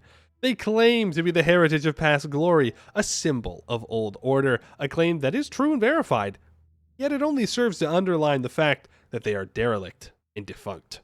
Let us do away with the old and usher in a new age, where the ghost of Cathanor lingers over Canor no longer, an age where only the ones truly strong shall rule.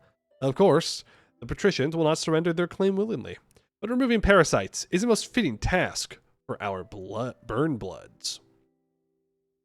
Lose 50 mill points and 50 prestige.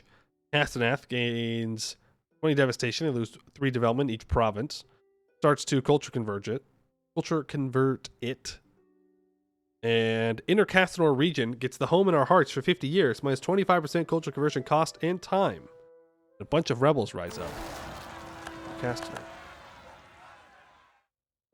Funny that they didn't rise up where our troops were. I guess the Burnbloods killed them too fast. Alright, 100 government reform progress. We'll get the Red Flood. We'll get that soon TM. And now they want me to culture convert all of Inner Castanor. Okay. Kenwood now needs this mage tower. It has. And development of 20 or expand infrastructure 1 single time. Would love to do this. I really would. We have Diplo available. It'll give trade value to this fur at the moment. No, I should. You know what I should do is just culture convert shit. I should do.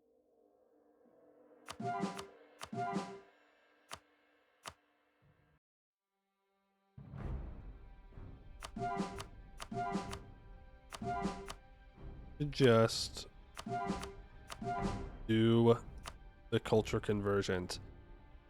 Now we could do the culture conversions elsewhere as well.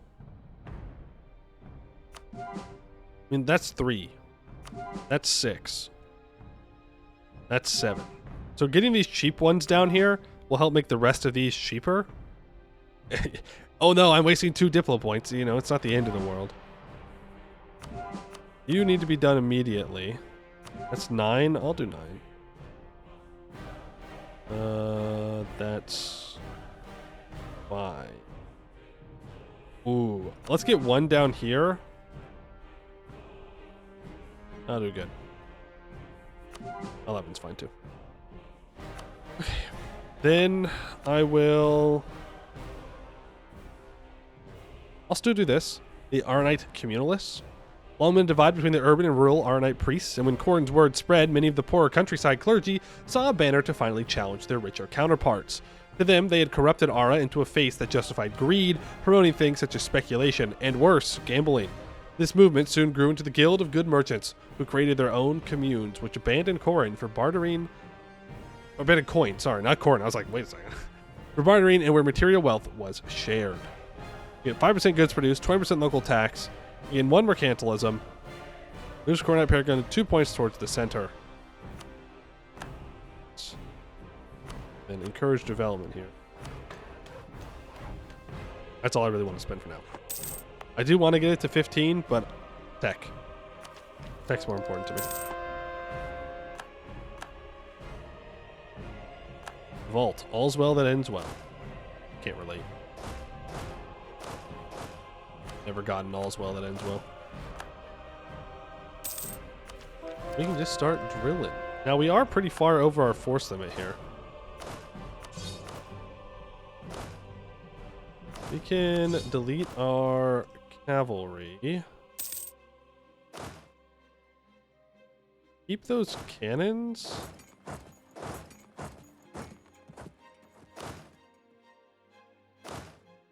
Delete them. One below. Build up another cannon. We got to provide the cannons. The mercs will provide the dudes.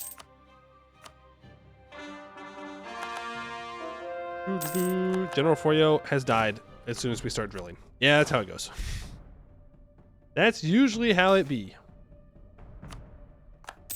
Oh, well.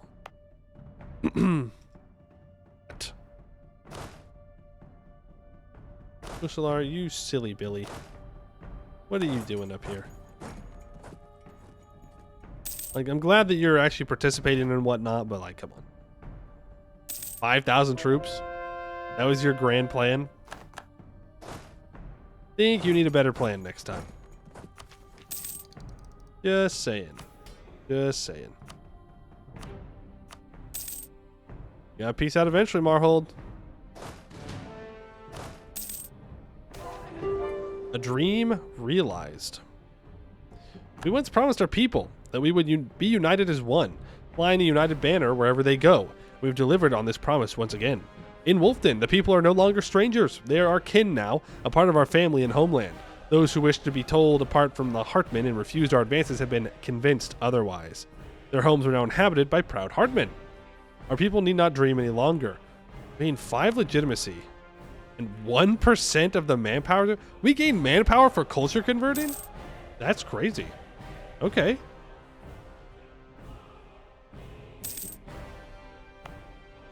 Interesting. Coronite Firebrand. A preacher has appeared in Horseman's Advance, preaching with great fervor about the war of the gods and Khorne's justice, spurring people to action for Khorne. We gotta get our forts built up. Just do it. Fort time. It's fort time. Westgate. Build a fort there. North Citadel. You're being culture converted. Westgate. The West Wall Woods, I think, is where I need to go next if I want to get Esker Fort covered. So build that there. Fort there, it's a little close together, but that's all right. Balgerton is the next place. And there's the death of our ruler. We have a 2-3-4 in charge. Definitely not as good as our last ruler. Very sad, but they were like 70. We'll take it. Don't think about what that means. That's right. We're not supposed to think about what it means. We just need to know if it works. It does.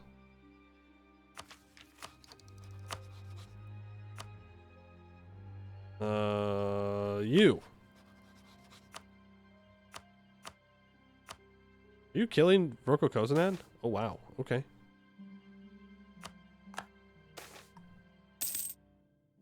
Strong orcs, perhaps. Devastating rain. As the Crimson Deluge continues, life is disrupted for everyone. Rain damages buildings, but worse, causes mass hysteria on the streets, devastating our province. Well, what if you simply locked in? Huh? Have you thought about that? What if you simply just locked in and didn't freak out? All I'm saying. Southgate converts to Coronite. Thank you. I would like everything to be Coronite, preferably. All that converted now, which we do need to do. We should probably just... Oh, no, we don't have to. Apparently, if I exploit development, it should finish it immediately, right? Well, it gives it 33% progress. Like, you're at 42.7. That's pretty crazy. Also, I think I can lower autonomy in a bunch of places. Yeah, but not a war. Cannot be at war. The House of Silvern? What? What? We left these guys behind. We married a filthy Silvern. Unless, maybe this is big brain plagues, okay? Maybe she hates her family and will use her the claim through her with our child to claim the throne of Vern. Pretty good. Just saying. We stole her. Okay, well that's a much darker, makes us look like the bad guys. So I like my theory better. Also, we now own all of Escann. At least all of Escann that matters. Don't talk to me about Dostinor. Okay, it doesn't count. I will die on that hill. Dostinor never count. Oh, our mages are too strong, boys. Well, guess we're gonna enjoy plus 20% tech cost till the end of the game. Is what it is. What it is. You don't want that. Don't make your mages too strong.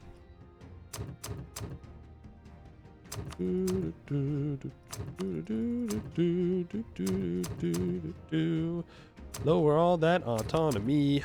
I want lots of money. That's my song. Hope you enjoyed it. Forlorn Vale isn't true Escann either. Nah, you know.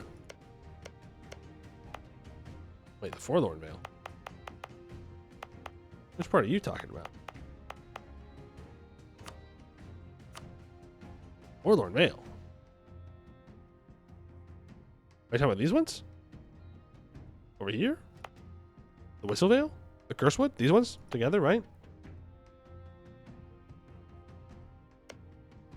Luciande land. Yeah. No, I think it's asking enough.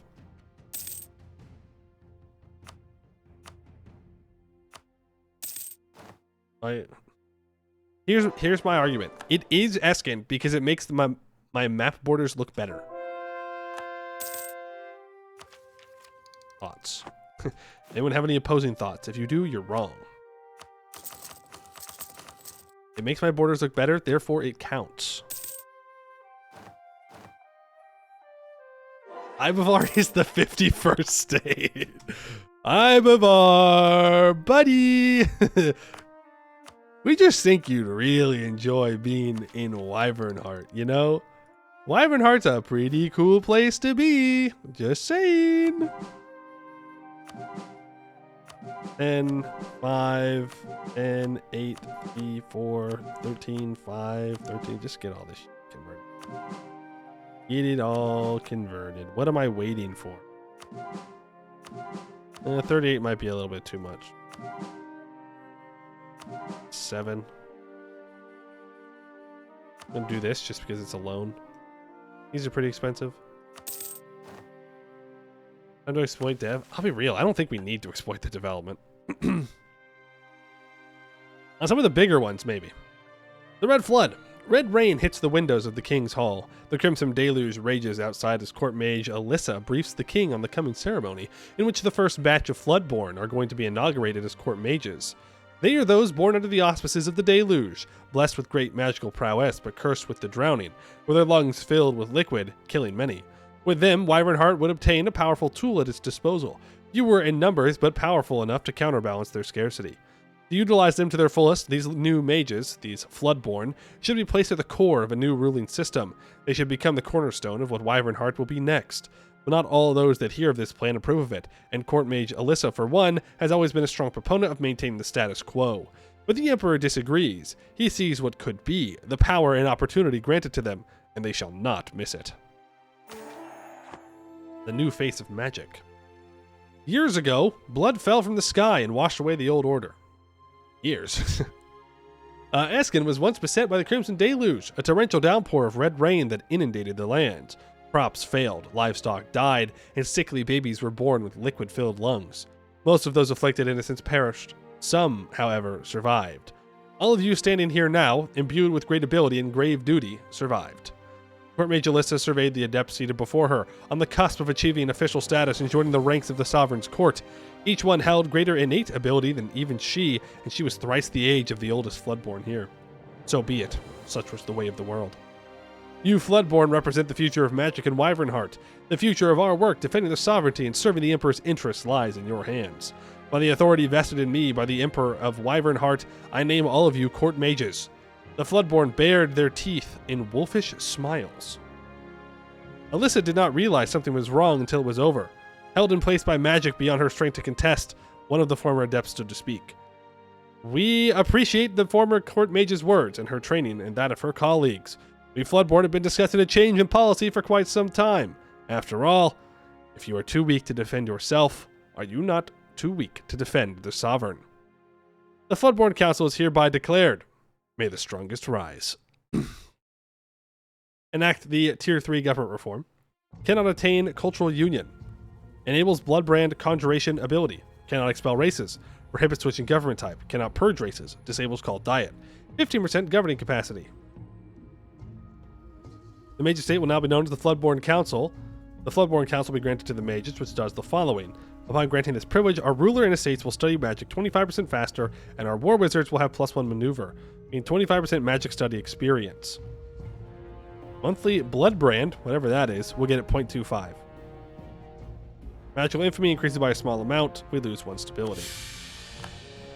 See ya, Alyssa. Bozo. Careful what you wish for. If you had never created those beasts, you'd still be alive. Surely nothing can go wrong when the only thing we base our country off of is who is strongest. Surely. I don't see any downsides. Ooh. Fancy. Okay. Bloodbrand 3.9. I'm a sovereign over 40. Like age 40? Damn, okay. The Floodborn Council is disloyal. Scaled on influence, you lose some. And having any magical infamy, 0.5. Third level of magical infamy, maxing out at Witch King, you get 0.05 all the way up to 0.5. Floodborn Council is loyal. Depending on their influence, you get more. Per mage tower owned, maxed out at 50 mage towers. Per 10 absolutism until 100 absolutism, 0.1. We gain 1.95 Bloodbrand each month, up to a maximum of 100. At maximum power, it gives +2 natural unrest, minus 20% stab cost, plus 20% manpower recovery speed, and 0.7 monthly Bloodborne. Or Bloodbrand, sorry. Brand new Burnbloods. Infuse the spawning pools with Bloodbrand, increasing their output and creating more violent Burnbloods whose rage must be sated. The Burnblood Company will regain up to 25% of its reserve manpower. Will grant a free core to a random owned non-cored province. And remove separatism from the province. Magical infamy is increased by a small amount. Imbue a new overseer. Grant upon a chosen member of the council the role of overseer, granting them great power in exchange for oversight of one of the many regions of Wyvernheart. They shall be branded and subjugated, their loyalty ensured in blood and magic. New overseer will be uplifted from the council by the sovereign, creating a powerful war wizard. They'll be attributed a region to oversee, and they will impact the region as a whole depending on which clique they belong to. The pips of this war wizard will depend on army tradition. Your magical infamy will increase by a medium amount. And manifest flood. Invoke the power of the deluge at the will of the sovereign, imbuing them with great power and enhancing their abilities. Our current heir will become a powerful mage and lose 1 of each stat. Magical infamy will increase by a large amount. Okay, well, I think that's what we want. We definitely want that one. We gotta save up.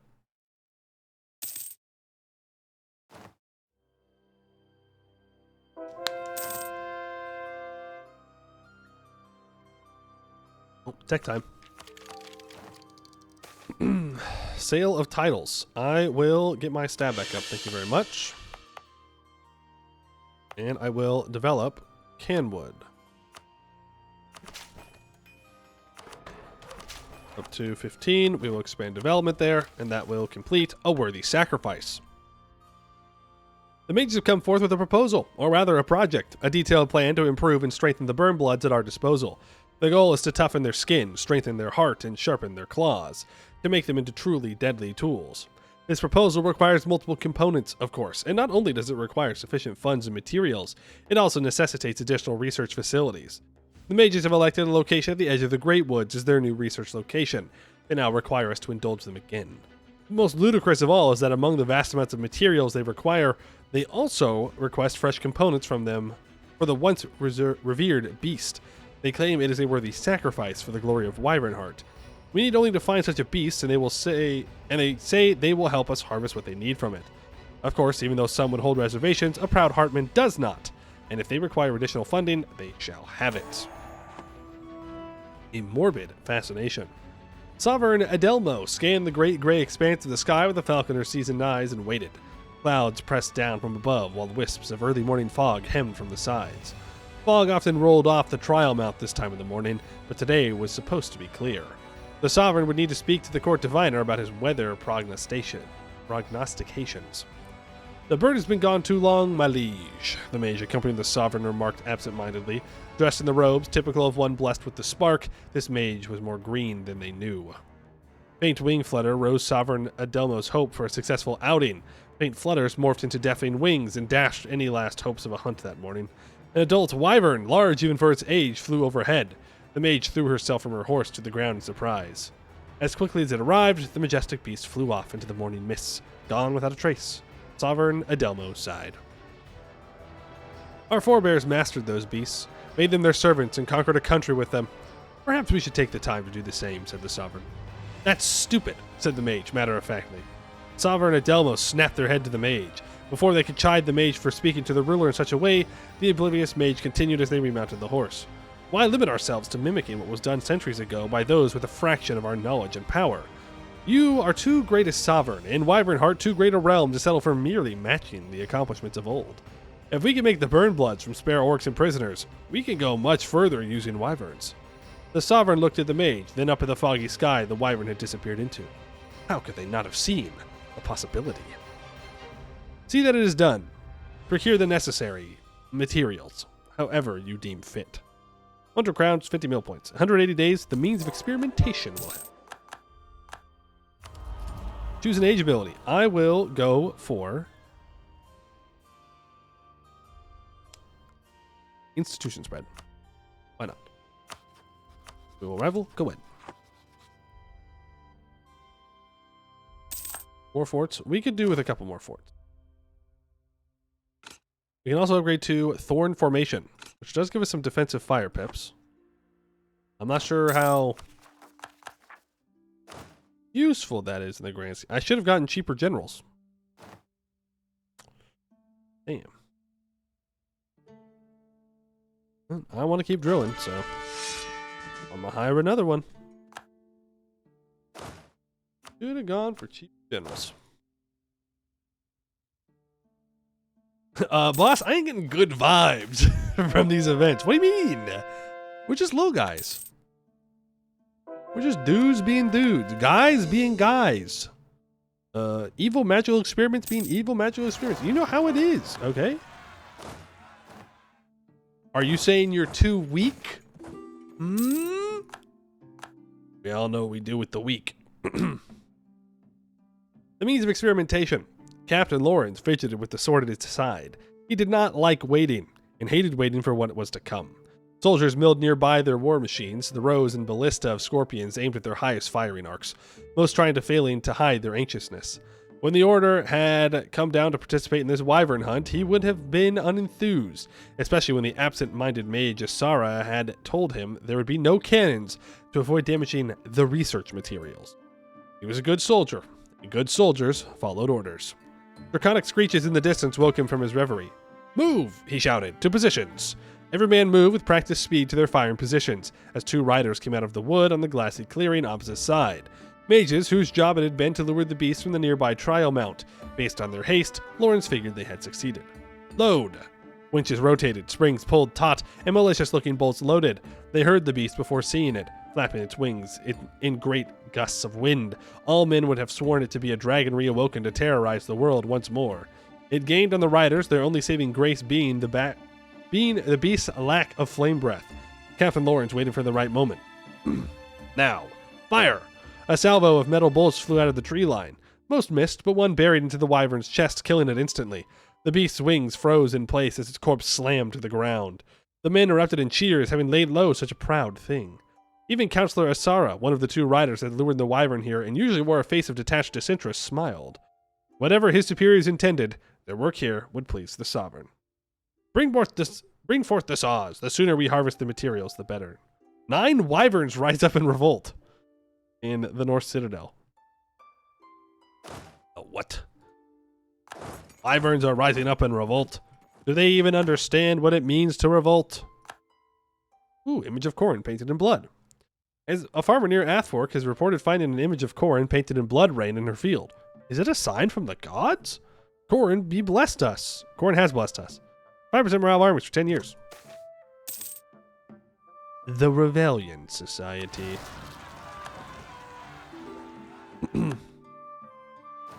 I'm pretty sure we just say no to the Cube Boys. The Rebellion Society, a loose group of academics and reformists that gather to discuss all manners of topics through the lens of logic and reason, rather than superstition, have come to officially petition for a space in False Harbor. Supporting their presence in False Harbor may be beneficial if we wish to keep relevant in these modern times. They have, however, been found to be vocal opponents of what they view as unjust and untrue, and may develop to be an unwelcome thorn against our state. I don't think we need them. Get these dummies out of here. Oh, Arnon has officially gotten dunked on. L. Brink Marches is so back.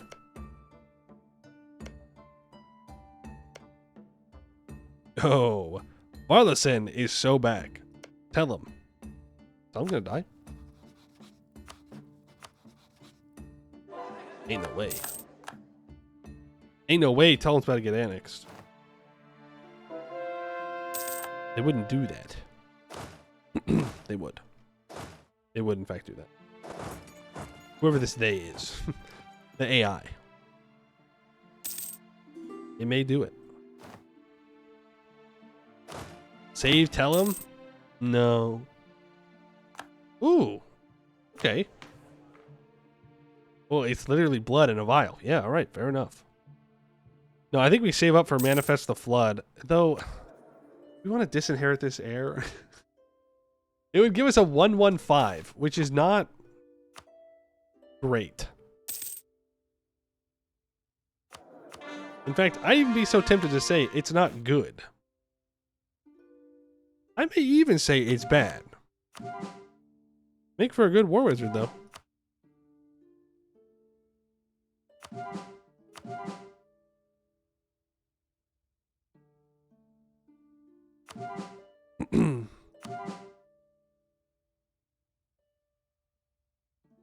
You can get a war wizard, the second possibility. That's true. But if we need magical infamy, we're definitely going to want a war wizard in charge. Is the thing. And we can't go Lich.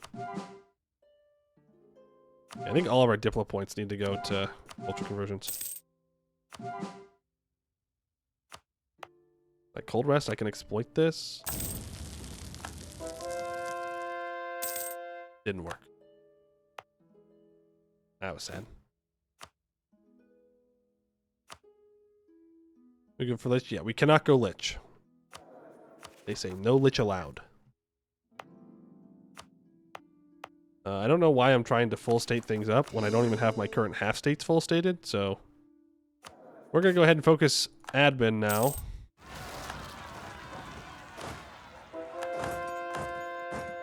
And we're just going to have to let some time pass. What's our next mission we can be working on? Culture conversion. All provinces in Castaneath need a courthouse. Need to be Heartman culture, 25 development, workshop, temple, mage tower. North Castaneath needs a fort. And we need to be a powerful mage, or our heir needs to be a powerful mage. We need 40% crown power.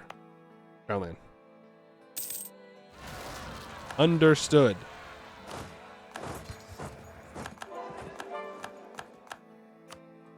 Understood. We'll build up our crown land, and we will do all that. A divided council. The Floodborn Council is anything but a united group. Members of the councils belong to at least one or two cliques.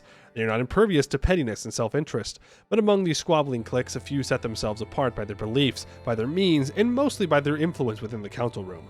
Even though they are Floodborn, the scions of rich merchants and aristocrats have not forgotten their roots and lobby heavily for their family's interest. While some, more ambition or strict hardliners, Floodborn want to push the council to action, the former of their own interest and reputation, and the latter for the efficiency of the realm. There are the technocrats, those that have begun to experiment frenetically, leaving anything for the sake of knowledge and power, while the heart mages are adventurers first and Floodborn second. The one thing that brings them together is magic and its embodiment, Sovereign. All respect the Sovereign in different ways, be it as a nobleman and arbiter, but a few esotericists have devoted themselves to the Flood as a religious entity and serve the council as the Flood's devouts. As most of the appointed counselors take their seats, the different groups become rather apparent in the stands. Each group organizes around the representative who will present their agenda in the coming session. Looks are exchanged between representatives, gauging each other. Alliances and betrayals are commonplace in this room. Who knows what today's session will bring forth? Procure more Bloodburn candidates. The Floodburn Council requests that we procure more candidates for Bloodburn spawning pools. As the stocks dwindle, you have all of Escann, my guy. We need to acquire 5 orcish pops. We have 20 years to do it. We'll give the nobles, the Floodborn Council, and the merchants 10 loyalty. We'll gain 5 bloodbrand. Alright. I mean, we could do that. That ain't difficult.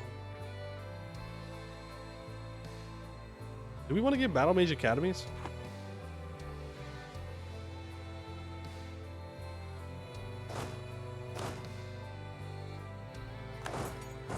What's my force limit? Enough to build up more cannons. Allied to Shattered Crown. Well, I don't appreciate that. 1, 2, 3, 4. Riverstone does not have enough. I guess we're going to fight Shattered Crown, even though I don't really want to. Rock of the Deep Woods. I guess we could do that. 1, 2, 3, 4, 5. Yeah. We could just go into the Deep Woods. This is true. We could turn it into trade companies. We can start trade company in the Deep Woods.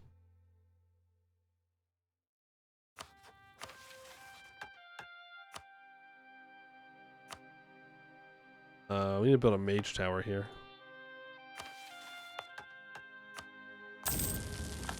After it's done being converted. Alright, yeah, we'll go south. Why not? Why not?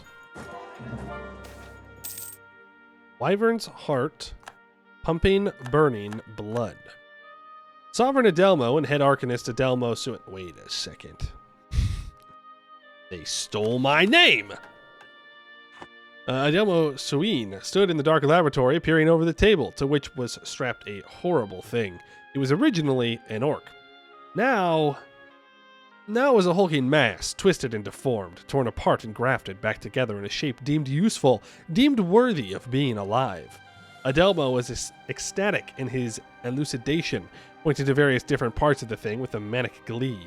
Its skin, as agreed, has been replaced by wyvern scales, as we finally managed to get subjects to survive the shedding processes. Its eyes, ear bones, and claws are grafted from werewolves, in addition to a heart pushed to the extreme as to support its venomous blood.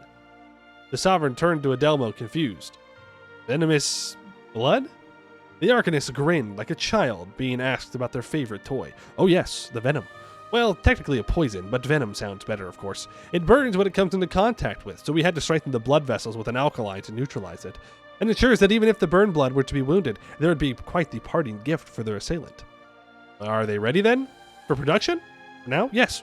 However, I have plans for more. Aren't you reaching your limits, head Arcanist? The Arcanist tilted his head. Sovereign, if I may be honest, I do not believe in limits. Give me more subjects, and I shall build you an army worthy of Escann, built from the blood and bone.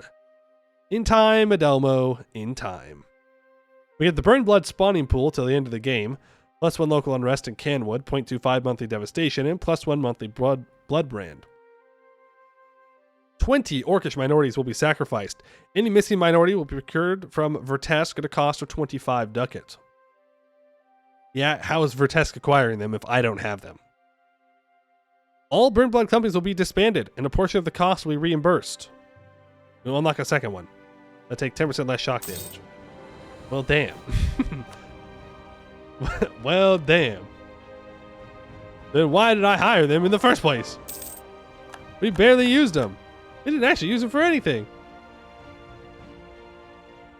Am I supposed to have access to 2?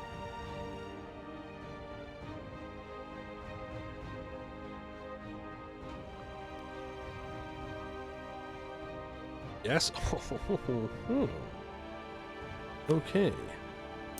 Higher. Higher. Will be glorious. Will be wonderful. Will be fantabulous. We are a bit over our force limit. Only 6 though. We'll roll with it. I. 1. Just had a bunch of rebels rise up somewhere. We'll go deal with them. Canwood is going to need a fort built since it's going to get devastation. You are going to go siege that down. There's our truce with Gowed up. I mean, I do want to go to war with Gowed again. Maybe we should have just done that first. Because Gowed will probably have orcs. Well, maybe not. Might be too far west. Who cares about Gowed? Me. They have my claims. They got claims that I want. Therefore, I care.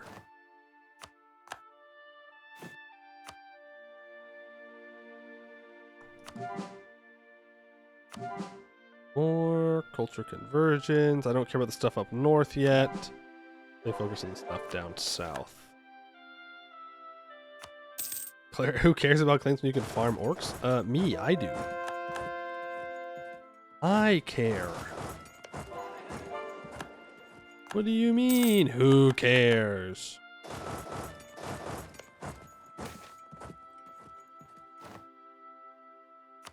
I don't care if I get +5 unrest in a province. It doesn't matter to me. 45% war score. 1, 2, 3, 4, 5. 1, 2, 3, 4. Wrong answer. 6. In and out. 20-second adventure. Waste no time. Don't take any more than we need. Just in case I have to do it again.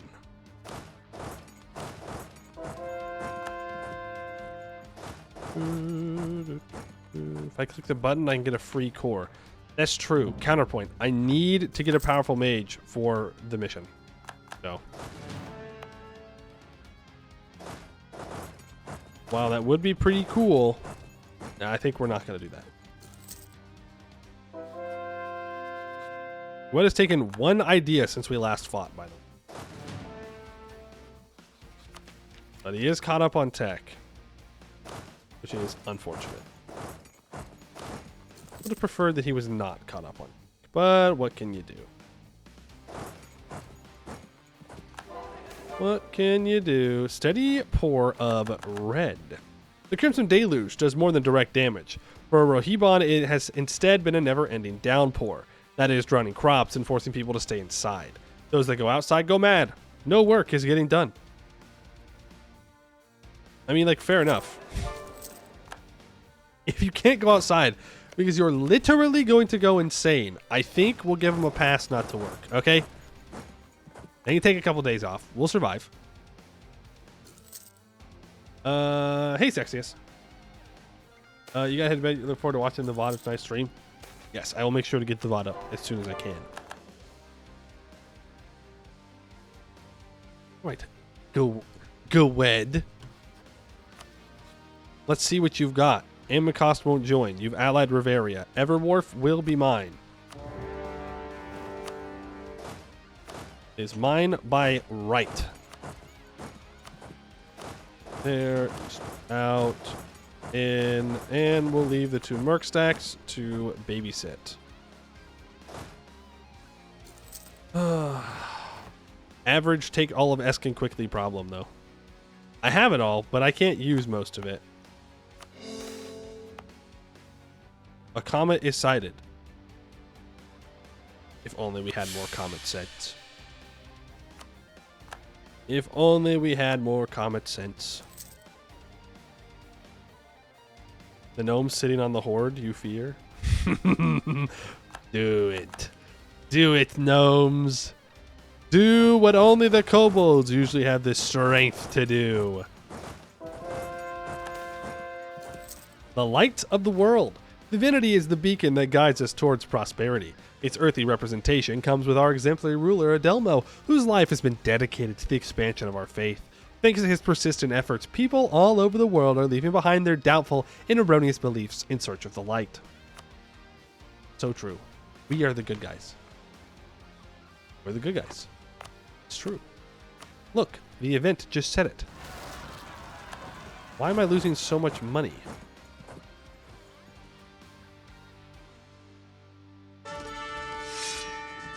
My war reps ran out, I guess. 4 siege pips. I get you onto a siege.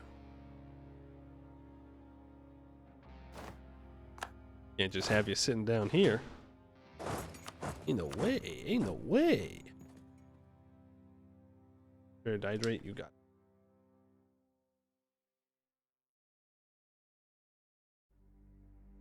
it. Flesh crafting an army. It's what Corin would have wanted. Yeah, she's a real big fan of like necromancy and evils. What?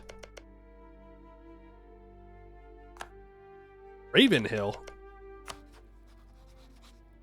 Who lets you live? Interesting.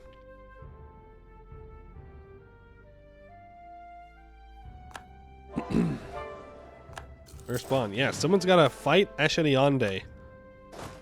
And they can't be Corvuria because Corvuria would just take the land. I'm not losing 10 ducats a month. And I am over my force limit.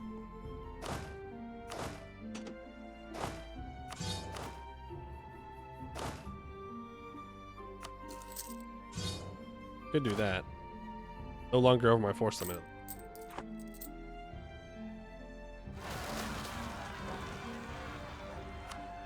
Boy, oh boy, oh boy, oh boy, oh boy.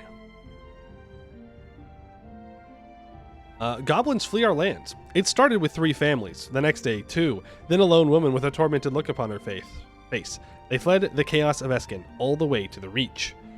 They speak of bloodthirsty martyr lords killing their kin without batting an eye, a brutal orcish warlord bringing back the slaver's yoke, devastation, death, grief, the loss of the home they claimed for themselves after the green tide failed. Thus, the refugees set off for the only place where they would be free from persecution. During their journey, many died to hunger, exhaustion, bandits, and so-called adventurers, not even counting the threats lurking the Ballmire in the Great Woods. And yet each step was proof they were alive, and they brandished their will to live in defiance of their foretold doom. They are gone from our lands, Sovereign, and history has not yet concluded, whether for good or ill does this occur. In the histories of Escann, we shall write their names in the margins. Goodbye, Gobos. Yeah, I hope they went far enough. The new face of the council.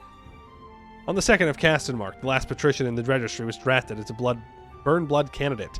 All influence groups have been uprooted from the city. Castenath now lies fully within our grasp, included the hardliner Arch Auditor. A round of applause resounded in the council chamber, currently in a requisitioned building while the new seat of the council is under construction. The sole heart mage in attendance then took up the mantle of speaker. Let us move on to the next issue then. Now the Castenath is ours. How shall we rebuild it? The Castenathi Hartmen should suffer our indecision no longer. One by one, each group presented their project in great detail. The Devouts quickly folded, as Castenath held no real import to them, while no ambitious Floodborn were in attendance. The Heart Mages held no real position on this as long as the city was rebuilt. The three proposals that drew support were the following. The Hardliners desire a center of administration to centralize the realm. The wealthy Scions wish to prop up Castenath as the center of wealth in Wyvernheart, which would fund the council's agendas. And a surprising yet popular proposal from the technocrat Arcanist was to create a great Floodborn academy to strengthen the council at the roots. So we can get Escann centralization for 15 years? 25 years. 25 years. -2 national unrest, 0.05 monthly autonomy change. A vast amount of wealth does sound enticing and practical. We get 10% dev cost. But the Castenath area gets minus 25% local dev cost, so they want you to dev Castenath specifically here. Or, the Floodborn Academy holds great promise. Yearly Inno magic study experience. Now, I know we have to develop Castenath at some point. Yeah. All provinces in Castenath do need to be 25 development.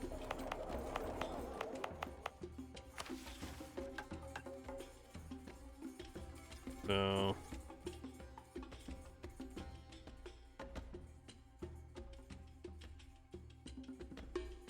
Maybe we should do that. Yeah, and at least one province in the Castenath area needs to be 40 development. Or 30 with 2 expanded. Yeah, you know what? Vast amount of wealth does sound enticing and practical. Let's develop those provinces. We probably want to develop North Castenath up. Anything? Well, what I want to do is... we'll state that. Yeah.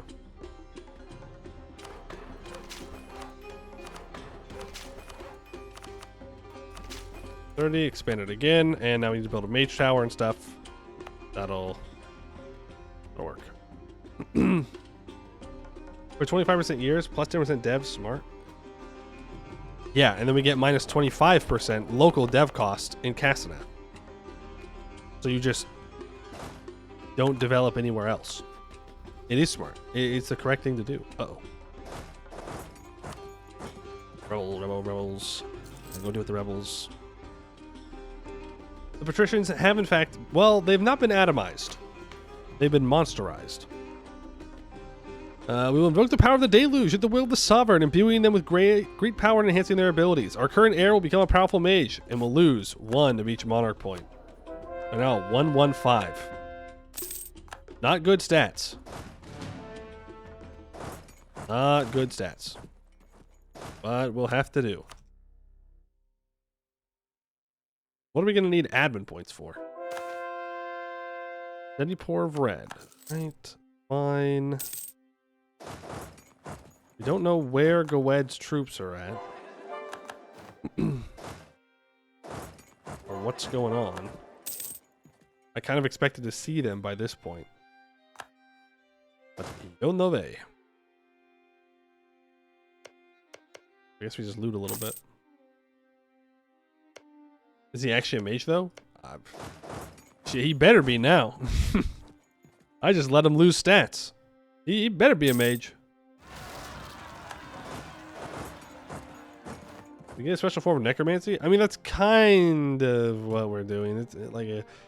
It's like a side branch of necromancy. We're not really like bringing people back from the dead thing, but we are doing unholy things. Unholy, definitely evil things. Average werewolf province.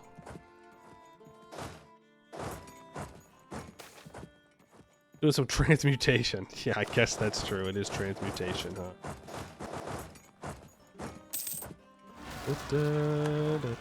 Yeah, how's that Merc Discipline feel, Goed? Huh? You like that? You like that Merc Discipline? You felt pretty good when you were fighting my regular troops. Those Mercs showed up though. You ran away real quick, like. What's going on?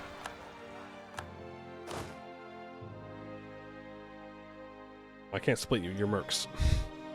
Mercenary moment.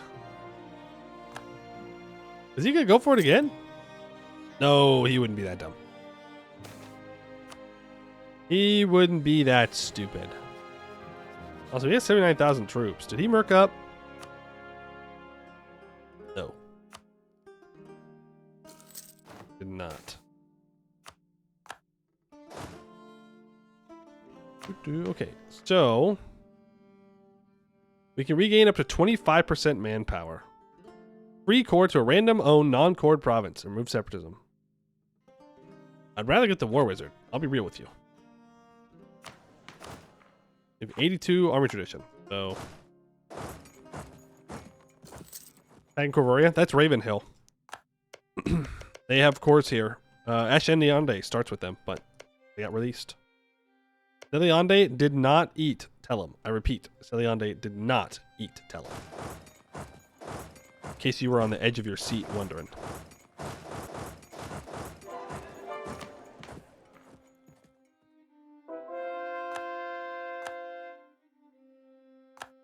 And the general has died. Our generals be dying, man. Be dying.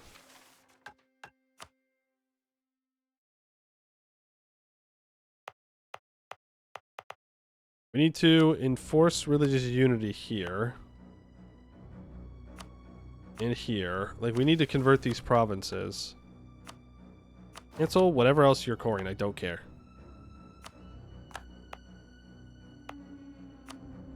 Like, this gold mine still isn't converted. We may want to switch out for a missionary strength guy.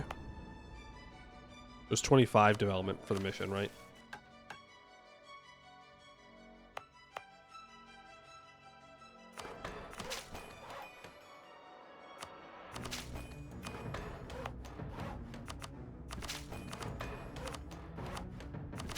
Man, that there. There we go.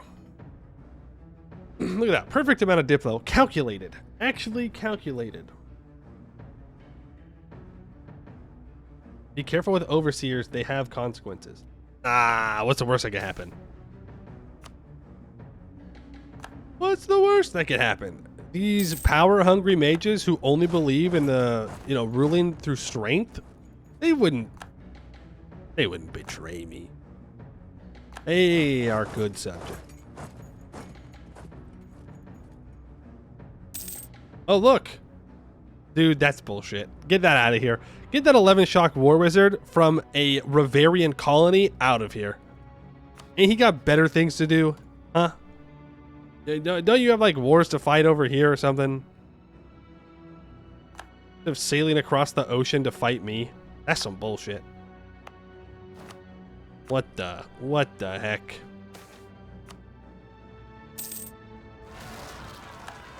And peasants. Average peasant moment. Say goodbye to the gold mine. 62,000 troops. 6351. 4 siege general. Sorn cost. 4 siege general.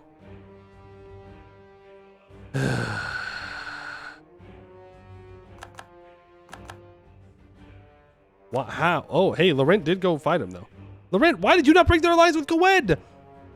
You stupid idiot. Espionage quality admin. Man after my own heart. That sounds like my idea groups.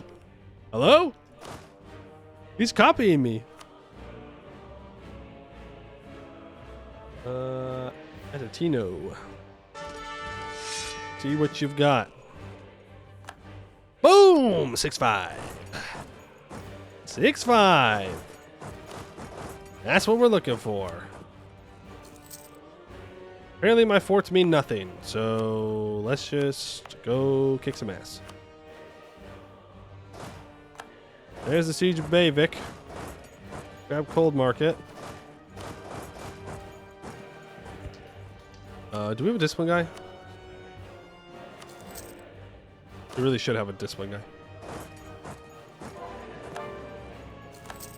Doesn't matter because these are mercs, not real manpower. Fake manpower. I can just summon manpower back from the ether. For these two mercs.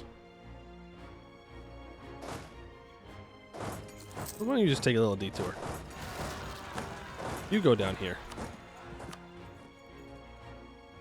Boom. So much for having a war wizard, bozo.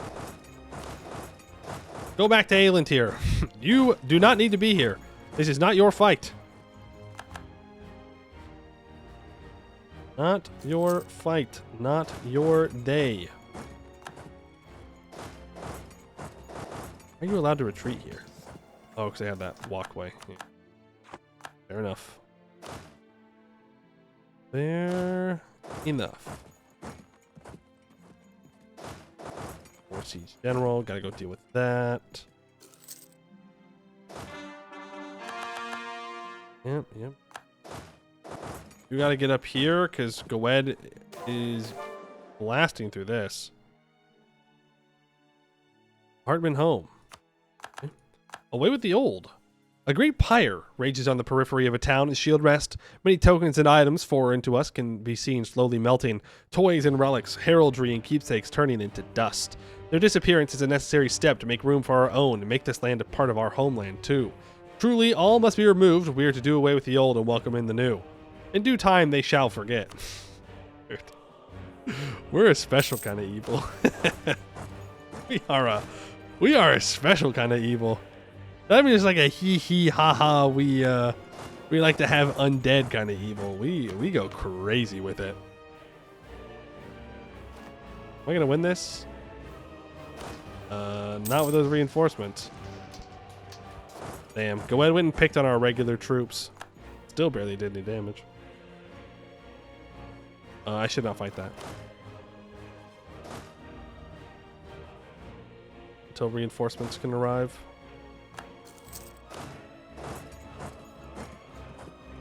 You need a fort at some point. Get you up here. Man, fighting Goed sucks. Got all these little forts up here, and then they fuck all the way down, and the rebels are rising up. Hey, but the Crimson Deluge is over.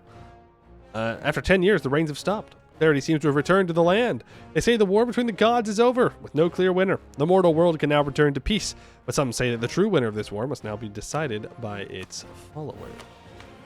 And we can view a new overseer. Ta-da! A region to oversee. The overseer will make this region more loyal in the event of civic turmoil. Look at that, possibly.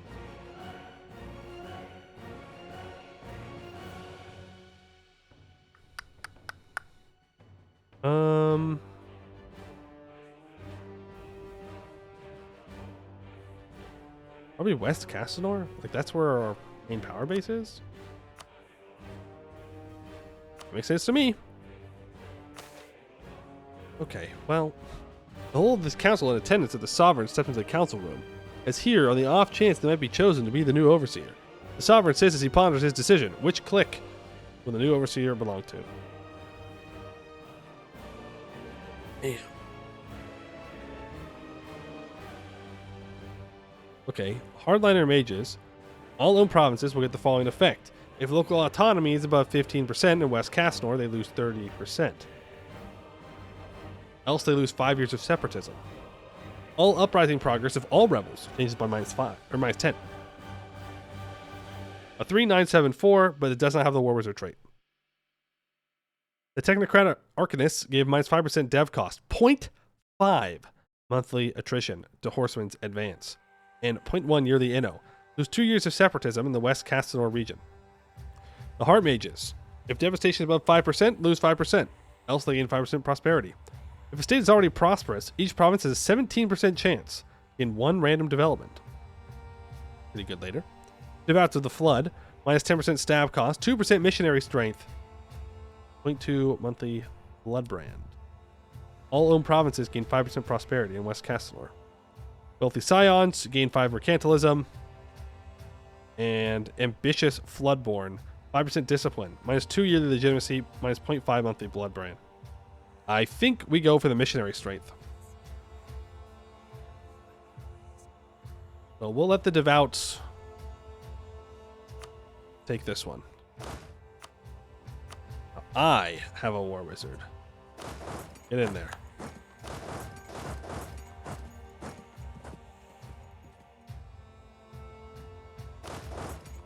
Force. I mean, he's gonna do a hell of a lot of damage. He's gonna do a lot of damage. This Gowed is not playing around. 10% infantry combat ability, 15% morale of armies. Economic quality, offensive ideas. Gowed is not playing around anymore. Now Laurent is Bobo the Fool. Time for more missions? Shit, I wish. We gotta build stuff. We gotta have money. We gotta wait for culture conversions. This one we could maybe do. I need 2 stab, and this has increased dev cost for a while. So maybe not. You're out of luck on your mission desire. Not gonna happen. Not today.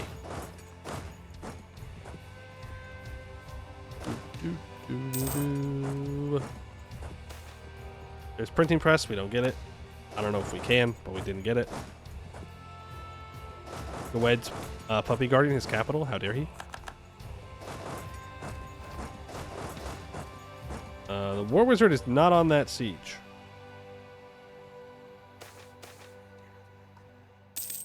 To be fair, doesn't need to be. I don't care. This general is just as good as this general at sieging. Oh. We don't have the war wizard trait.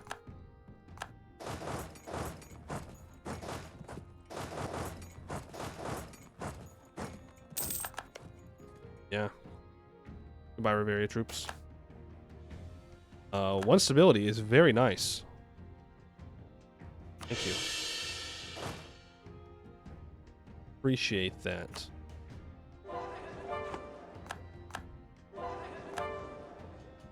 Versions are coming through. Good stuff, good stuff, good stuff.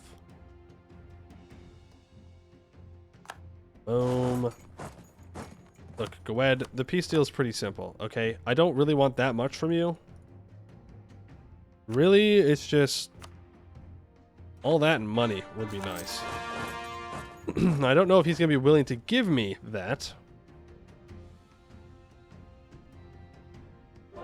That is what I would like. I need money to build buildings for my missions, Gowed. And you have it, the money. So, give me the money. Oh, look at him run. Look at this coward.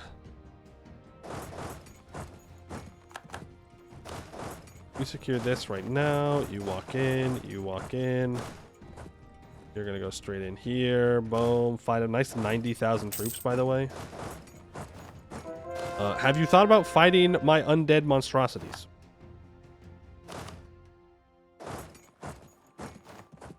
I guess not.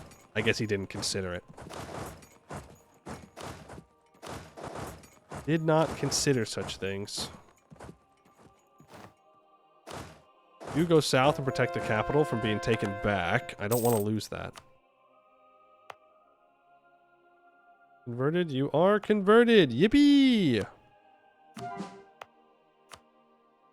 Now we can do all that there. You are being converted over. We need to, again, we need to focus on Inner Cassador. So I think we stop auto-converting. I know. The horror streamer will forget. He will forget.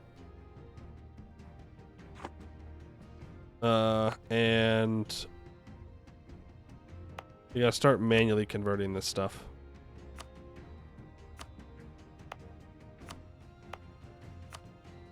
Because it's cheaper right now, so. Cheaper and faster. No. Cheaper and slower? I can't remember. I think it's just cheaper. Exploit dev? I mean, we could, but like, I gotta wait anyways, you know? Like, I still have to convert all of this, so like if I lower it, I'm just lowering my development for no real reason.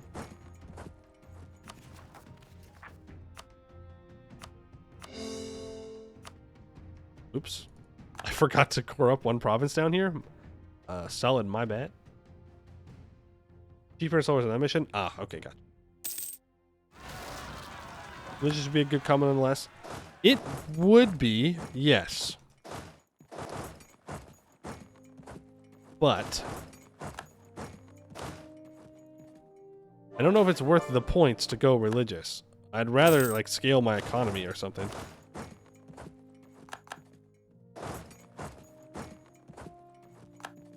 So I still think we might go economic. I mean, you can never go wrong taking admin as well in Escann. Like, I need the governing capacity, but the money would help me secure governing capacity.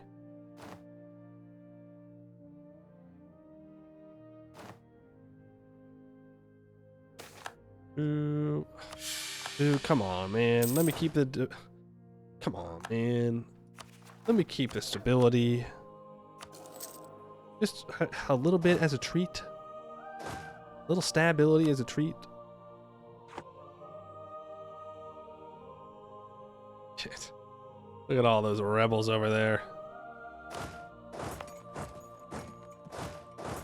I guess start making your way down.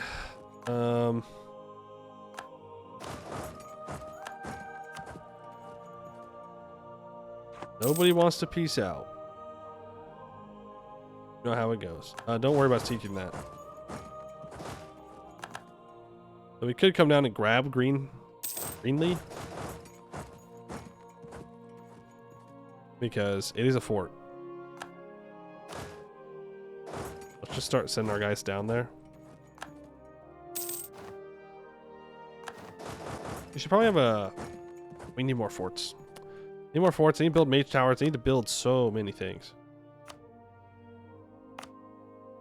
So many things. I need to still place down my holy orders. Just saying, I think we should have taken less land, you know? I'm saying it. Brand new burn bloods. We'll gain 25% manpower back. You're at 69,000. Maximum manpower 48. Well, let them run free. I lose 3 base production in Vir Celotid. And I get a core there. Lose 30 years of separatism. The viscous liquid of the spawning pool bubbles, the sickly liquid seemingly boiling with rage. A vicious sound resounds. Oh, it's a vicious sound renounced as the newly branded burn bloods come out of the pool, their eyes filled with anger. In this state, they are at their most potent, and if unleashed upon an area, they could easily pacify the locals. What shall be done, my sovereign? Let them run.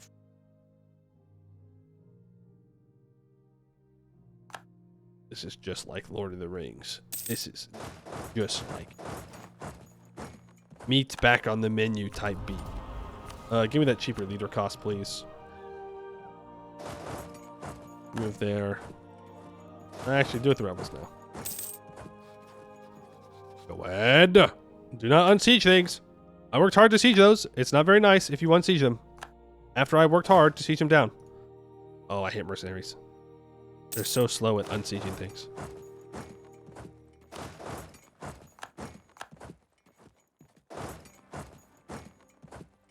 Okay, there goes Necklif's troops. Necklif's out. They're like, yeah, I'm good, dog. That's enough for me.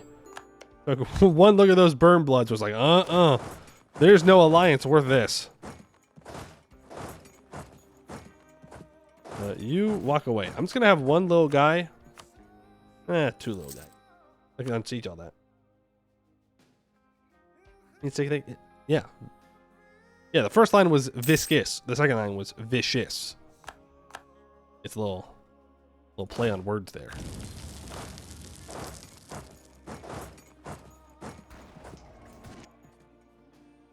Rip Bozo.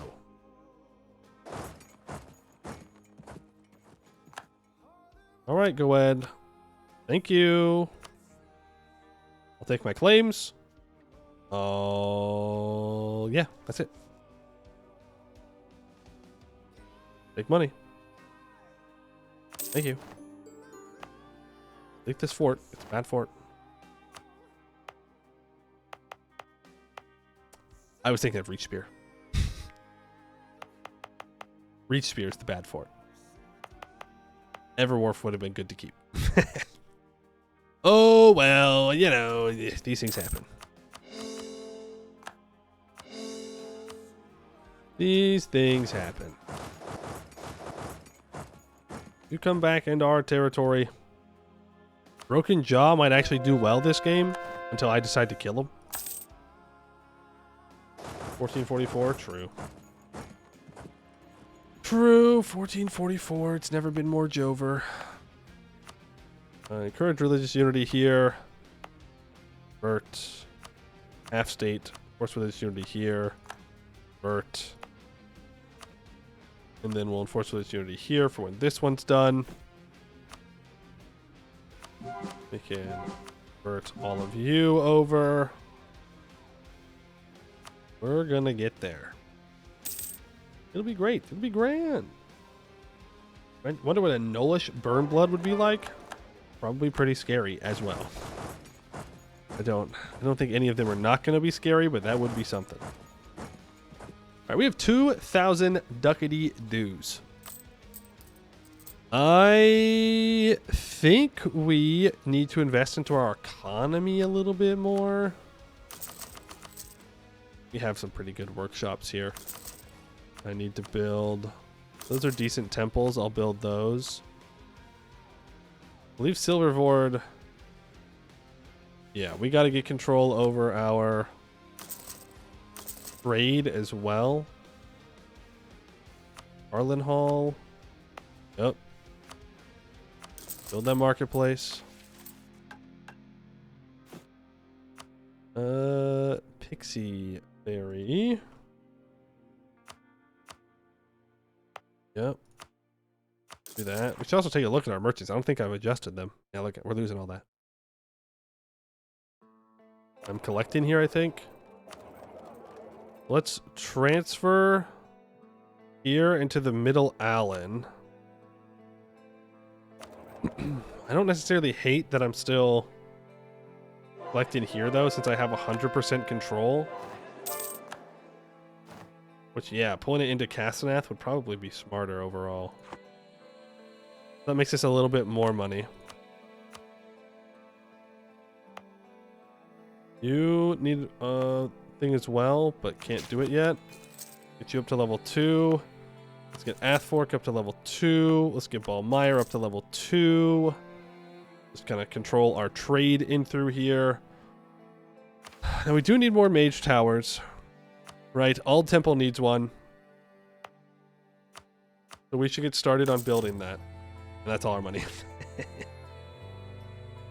You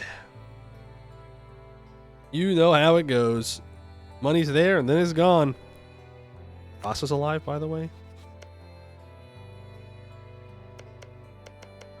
Vern must have beaten Viacog, but didn't take anything. Ooh. Average AI war plan. And we can start to convert this now. So we'll focus on Inner Castor, get this all converted, get it culturally converted over. It'd be great. Of course, in doing so, I need to full stake this area. Kind of a waste if I don't. A little worried about the 115. But we need the powerful mage. So we can hire back on the level 3 mill advisor so we can get the monarch points rocking and rolling as well. This scroll out, end of stream nears. Am I that predictable, huh? Am I truly that predictable? But yeah, I think that's where we'll end it for today. It's a pretty good spot to call it.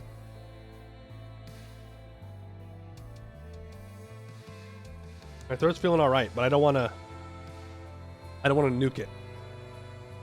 Don't want to nuke it. I'm gonna go drink some Alka-Seltzer. That shit's disgusting. Gross. Bad. But if it's what you gotta do, it's what you gotta do, right? Another 4-hour stream. Half was yapping. That is like the normal stream time. And no, not half of it was yapping. I don't think we yapped for a full hour. We used to yap for more than an hour. We can go back to yapping more. Is that what you're asking for? Do you want more yap? Longer yap even? Only yap even. All yap, no game. The chatters crave yapping. Exactly. There are two kinds of viewers. The yap enjoyers and the yap skippers. Both valid. But, you know, you gotta feed the yap enjoyers. Yap skippers get fed. They just skip. Right? Me when yap, surely people leave. You mean people arrive. That's you walking to go to the yapping. Obviously. To do a 2-stream, a yap stream and a gameplay stream. Well, that's kind of what it is. You're saying 2 different? Ain't no way. Ain't no way. 1 stream with yapping and gaming. That's how you do it. That is what you do. Yeah. I guess we will call it there today. All right, back tomorrow. Do more Wyvernheart. Exclamation point VOD? To check out the VOD channel. All the VODs are up to date right now. I'll get this one uploaded right after I'm done streaming here. I got the Eka VOD up, so cool. That one's there now. I'm not behind. Sweet. Exclamation point Discord. If you want to join the Discord, get updated for when I don't stream. Also, just hang out, chat. You know how it goes. That's going to be it for today. I'd like to thank you all for watching, and I hope to see you in the next one.